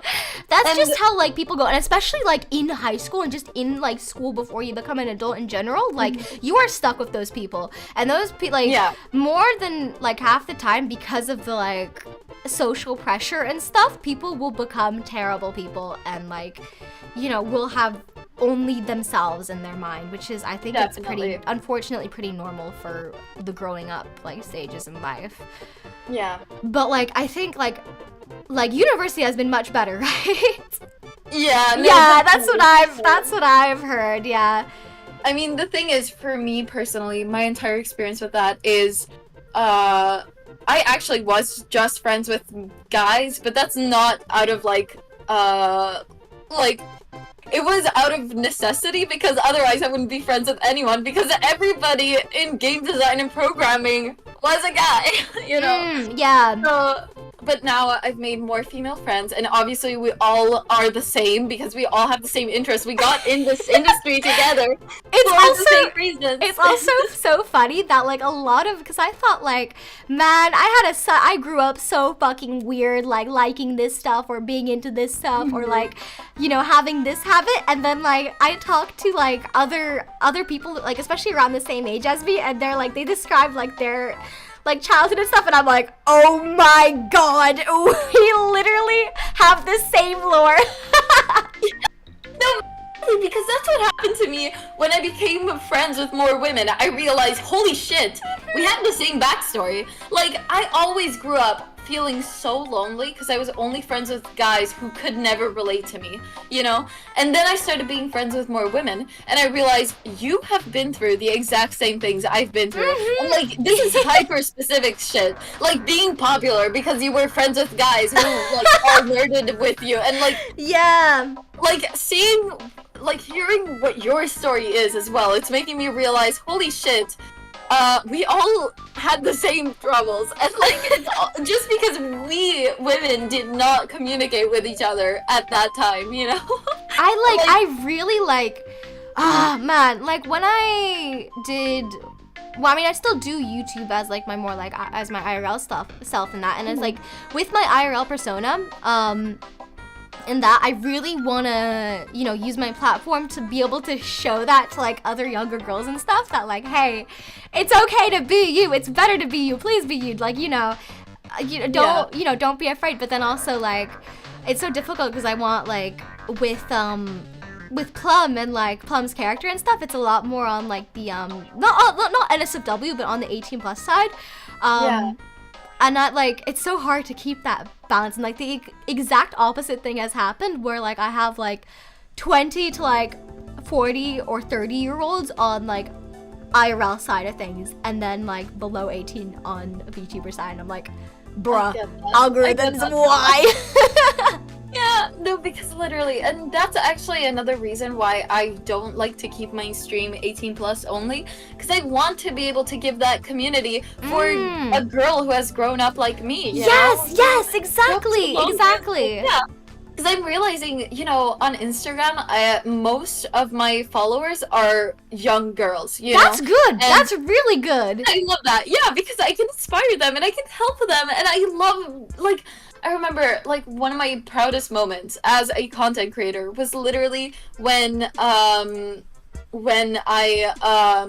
helped like a girl out with her art, and she was just like, I inspire so much to me, like, I was so, Oh I my was so happy. god. I was so happy. It's like I want to be the person that I was looking for, you know? Yes, yes, yes, yes, yes, yes. Yeah. Oh my like, god, I love that. Oh, I'm so glad.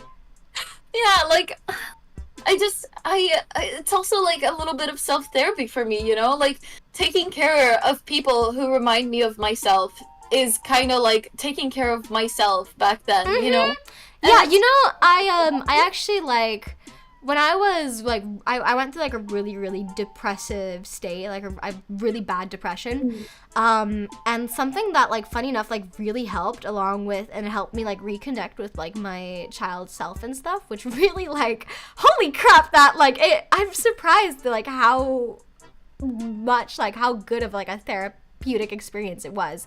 I would write letters to my younger self like, oh, we're doing this now, like you've always wanted to do this, or we've achieved this, or like this and that, and it was really therapeutic. I highly recommend it to anyone who's maybe feeling down about themselves, is think about your younger self and write a little letter to your younger self about how far you've come. You don't even know, because like I literally have a diary, and I was looking back at my older entries and stuff one time when I was feeling really really like depressed, and I looked back and I thought, wow, I did not deserve all this shit that happened to me.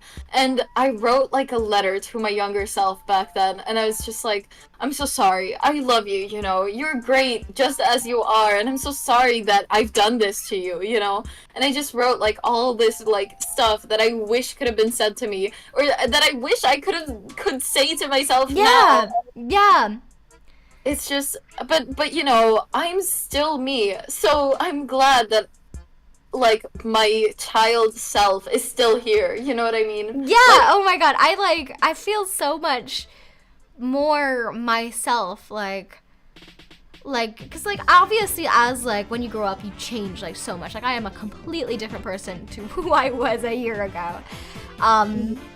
But it's like I like that I can like carry around a little part of myself, I guess. Yeah, and I love to indulge in like little like nostalgia trips just for my younger self to relive it, and Oh my god.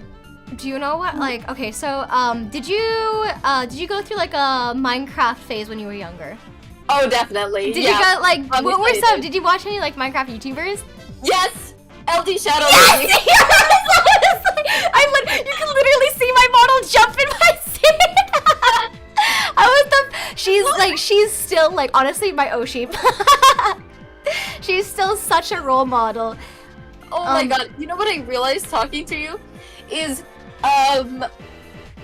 when I was a kid, I watched so many female like content creators, and I realized I want to be them now. Yes. Literally, because it's like LD Shadow Lady, I has Cupquake, Gloom. Afro? I don't know any of them, but or like if you know I has Cupquake Gloom games, I love them both so much, and now looking back at them, like I watched some of their old videos recently, and I just thought, oh my god. During my like nostalgia trip, I rewatched all of LD Shadow Lady's videos. It was like, my god. Did you watch like AFMAO when you were younger? I think I did not. I watched mainly just like Gloom and like that's fair enough. And I has Cupcake and some PewDiePie as well, but we don't talk about that. I was gonna say that because like for like a lot of like the female friends I have now, like watched AFMAO when they were younger as well, and we all like started freaking out when we heard that she's bringing back like her like one of her like biggest Minecraft role plays for like a finale for a final season sometime, I think like next year, and we're all like, yes, we're gonna have a sleepover and we're gonna fucking binge watch it. We're gonna watch all of it together. And I fucking love that so much that I have friends that like, you know, grew up with the same things, then we can indulge like in the same things like that now, like that. It's like, this is what younger me deserves. Yes. And you know, another thing that's great about having friends who have grown up with the same struggles as you, or have like been into the same type of content that you have, is that they're so comfortable being the same person that they used to be. Like, I love calling, like, I love saying, like, let's have a sleepover, let's like paint our nails, you know, and like do classic like sleepover activities, like if we're kids, you know. I love that so much. It makes me feel so safe, you know what I mean? Yes, oh my god, it's comfort. It's like, I just, you know, like, I didn't get to have like any, like, almost like any sleepovers, or like super, like, I really want to like just have like a traditional girly, super girly, super feminine like sleepover with a bunch of female friends. 'Cause I never really got to experience that when I was younger. And like just sleepovers in general, like I want more now that I've found like other like female friends that like actually genuinely get me. Yeah, no, And I that like completely get that. you connect with, because you can always like, you know, you can meet someone who has the same interests, or like, you know, your guys are similar, but you know, you don't have to click. Sometimes that just isn't there, and that's okay. So Yeah, I'm really glad, I'm really lucky that I've been able to, you know, meet people like you. Yeah, thank you so much. And I'm lucky I've met you. But I wanted to say, I so get that. Like, I do have like my one friend who has been through it with me, who like I love so much. Like, I already mentioned her. I think you can tell. But That's okay. We appreciate friend. yes, like in middle school, we always had like sleepovers, and we always talked about our feelings and stuff. But the thing is, back then, we also had so many fights over like shitty like things that we hadn't figured out yet, you know. And now I'm so glad that we can have like the most healthy relationship ever, and like just, you know, what is it called? Like be healthy together. You know? Yeah, like it is like a healthy relationship. Yeah. Yeah, like that friendship that we didn't nurture as much when we were kids, because we didn't realize what was happening, you know? Yeah, oh But my yeah. god, as a kid you make so much, you know, you make so much mistakes. Yeah, no, that's okay. That's okay. I had like I had two really good friends in middle school that like were into anime and like all the stuff I was into and stuff, and it was great. It was amazing, and I loved them. One disappeared and moved off to like another country, and I've never heard from her since, unfortunately. Then the other one, like the next year I had like, you know, hit puberty, grown a little bit like conventionally attractive a bit. And so her crush, I had a crush on her.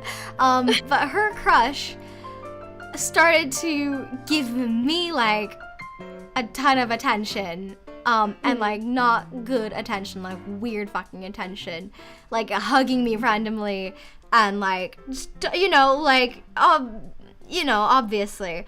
And instead of like talking to me about it, because I was like, you know, what the fuck is going on, she backstabbed me. She wrote, I was like, one day she like started to distance herself with like someone she had met and knew that year, and I was kind of like, what the fuck, man? Like, I thought we were all friends. Like, what the fuck, man? I confront her one day, and she writes me this like really long, really awful like message, like paragraphs and a fucking essay that's like, some of the words like have still stuck with me today. And I was just like, it was over a guy. It was over a fucking guy. Aw. Sorry. You know, I feel like that's a canon event. It has to happen. Like, the same thing happened to me and my best friend, but we thankfully were able to go, like, to keep skirting through that, you know, and like, and obviously now we're still best friends. Yay, best friends forever. That's freaking awesome that you were able to overcome that. Yeah, cause like, we were kind of a trio. Like, obviously, my other friend Charlie, a really amazing guy, and of course, like, we are still best friends. Obviously, we are always going to be a trio. But the thing is, every couple of months when we were in middle school, we'd always like two of us would couple up, and then the other one was left out, and then two of us, like, then it would switch constantly for petty drama, and now we just still hang out, and we have no hard feelings, and I love that so much about our relationship. And obviously, like, me and Liz, we talk a little bit more because, like, also we are both women, and so we relate to each other more. I think that's the reason, but yeah, like, and also we have, like, more similar interests, but we are always gonna be a trio. We are always gonna, like, be best friends forever. And yeah, I'm just really sorry that you know, your friend backstabbed you. That sucks. That's yeah, like, but bad. it's okay, you know, like, I've met, like, like, I don't know, I don't think I've kept, like, a single friend, really, and I think that's okay. I'm okay with that. I have, like, a ton of amazing friends now, and I'm glad I kind of had to go through, like, the bad and the good to get to where I am now, because I really love my friends now. It's awesome. And I couldn't ask for more. Yeah. But, like, I'm I'm not glad I went through, like, the horrible to get to here, but, like, but I'm glad that, like, you know, I kind of learned, like, what was bad, and what like, you know, the treatment that I should not stand for, and I should not allow. Of course, I get that completely. Obviously. It seems like I get everything. Yeah. But yeah.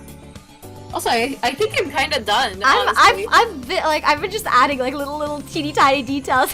Like, yeah, me too. Like, a lot more to add. I want to keep talking. Yeah. We've been yapping for like 4 hours. Oh my god. Yeah. We had a 4-hour yap session. Holy crap, that's like straight up. That's a collab record. Actually, I think that's like a record period. Yeah, I think that's a record for my streams, like, just yapping and drawing a little bit. Yeah. It's insane. No, we did a lot of drawing. We got I think this was good for both yapping and this is beautiful. Drawing. Your drawing is so beautiful. I love it. Thank you. I absolutely love yours. I just love everything about your style, how, like, soft it is. Thank you. I just love how you use your brushes, even with, like, brushes that aren't, you know, your usual tools. Your style really, like, comes out in that, like, in any brush, and I really love that. I'm still trying to, like, work on a more defining style, I guess. I absolutely love your style. It's so, like, the way you draw eyes, I think it's so, like, your style, you know? Oh, thank you! I really love, I really love putting details into eyes. I think those, like, are really important, especially for VTubers. Especially when designing VTubers, eyes are so important to me. Yeah, no, definitely. Like, literally, look at my eyes. Like, I really try to. I love how shiny they are, and I love how bouncy they are. Yes. Oh, like, my god, rigging physics is so fucking fun. No, because it was my favorite part of all of rigging. Like, it was so fun. It was. But the first time I did, the first model I did, I was like, the whole time I'd have to, like, go back and, like, pause and exactly copy, like, everything one for one.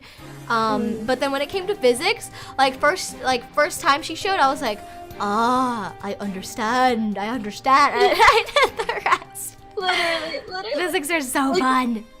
I totally agree. And worst part about rigging, in my opinion, mouth. This yeah. mouth Oh is. my god. Oh, it was the worst. No, thing no, ever. no, no, no, no. Okay, wait. Mouth is a big pain in the ass, but for me, head XY. No, because actually that was the next one I was gonna say. Head XY. The pain. Holy shit. I was legit. I hate and love. That's like one of the first things you do in the tutorial, because I was sitting there fucking having a mental breakdown. Like, fuck this. I'm doing this for the video, and then I'm paying someone to rig it. I don't wanna. This looks ass. But then it was okay. And then I feel like every model I rig now, like, I'll get like for example, I'm really happy with how the head XY turned out with Plum with this model, but then like my second outfit that I did, what the fuck happened? What the fuck happened? And then again with Aether's model, like I was like, wow, damn, I actually did a pretty good job on that. Nice. And now I'm worried because Calamari's model is next in line, and I'm a bit concerned that it's gonna be like one good, one bad, one good, one bad. Also with like Bub's model, I butchered her head XY so bad, and I just keep looking at it like in pain. I think I'll revisit it once I'm revisit those models once I'm more confident in rigging. Yeah, I understand that. I mean, like, I could totally help out whenever you feel like it. You know? Oh my god. Yeah. Having like rigging, dude, you should really like if you're ever working, just like hop into like the VC, because we usually, Bub and I especially, we're usually sitting there working on our own things. It's just nice to have like the company and like different opinions and stuff on whatever you're doing. Oh so, yeah, you're always welcome. Yes, like I love working with other people. Like that's my favorite thing ever. Just like knowing you both are doing like different things, but you know, you can still check in on each other and immediately get feedback, you know? Yeah, I had like a really with like, I've kind of come like more used to it now, learning that other people kind of have the same feeling, is that like for people to want to hang out, I always felt that for people to want to like hang out with you or be around you, you had to be interesting. Like you had to, you had to constantly be talking or doing something or interacting with them. Like no, sometimes it's just enough to like enjoy each other's company. Oh, for sure. Cause like, you know, we all have days where we're burnt out. We all understand how it feels, so let's just chill. It's just nice to have company, you know? So yeah, no, I totally get that. I completely understand that. And I'll definitely keep that in mind for whenever I'm working and stuff. Like, hello. I'd love to talk with you more. Oh my god, this was so fun. This is so fun. And I can't believe we're so similar. Yeah, like that's insane. What? Yeah, we definitely have to talk more about everything in general. Yes. I'm so glad I got to do this collab with you, of course. And I mean, now we can wrap it up a little bit. I've run out of water, and I'm like, my mouth is thirsty. Oh yeah, no, because my cheeks hurt, like from smiling so much. Yeah, like, oh my god. Yeah. Okay. Oh my god, another jump scare. Okay, Solar, you didn't need to do that. But I mean, I guess whatever. We're ending it anyways. So. Alright. You're gonna go to bed with a heart attack because of your chat. Oh yeah, no. Good job, Blushimia. This is what you did. You're not gonna see your streamer tomorrow because. Well, you're not gonna see me stream tomorrow anyway. You know I don't have that consistent work schedule, so. I was actually really surprised. Like I didn't want to, because I'm really bad at like holding myself to schedules too much, and then I get burnt out. But so far, I've been pretty good with like the VTuber. I think that's because I'm being more flexible though, and if I don't feel like streaming one day, I won't stream, or I'll move a stream, or I'll delay a stream. And it's like I won't hold myself to it, or at least I've been learning not to. Right. So yeah, I was surprised about that. But yeah, anyways, before we get on another yap topic, because that is super easy. Okay. Would you? Okay. Yeah. So let's say goodbye to our chats, I guess. Yes. Okay. Shall I say? Okay. Ciao, ciao, Plum Bombs. Good night. Ciao, ciao, Blushimians. Good night. Oh, she muted Plum to do that. Bombs? Plum Bombs. Wait, yeah. Wait. Oh, that's your chat thing, right? Yeah. Oh, awesome. Yes, goodbye, Plum Bobs. That's so cute. That's so cute. I love that. And goodbye, Blushimians as well, obviously. Bye, my pretty little cuties. And I'll see you sometime. Sometime. And I'll see you Plum Bobs tomorrow for my first ASMR stream. Wish me luck. Go check her out. Obviously, go check out the ASMR stream. Yay! Hopefully I won't fuck up. I'll definitely be like, hello. Yay! Yay! I can't wait. Okay. Okay. Alright. Ciao, ciao. Good night. Bye, guys. Good night. Bye, bye.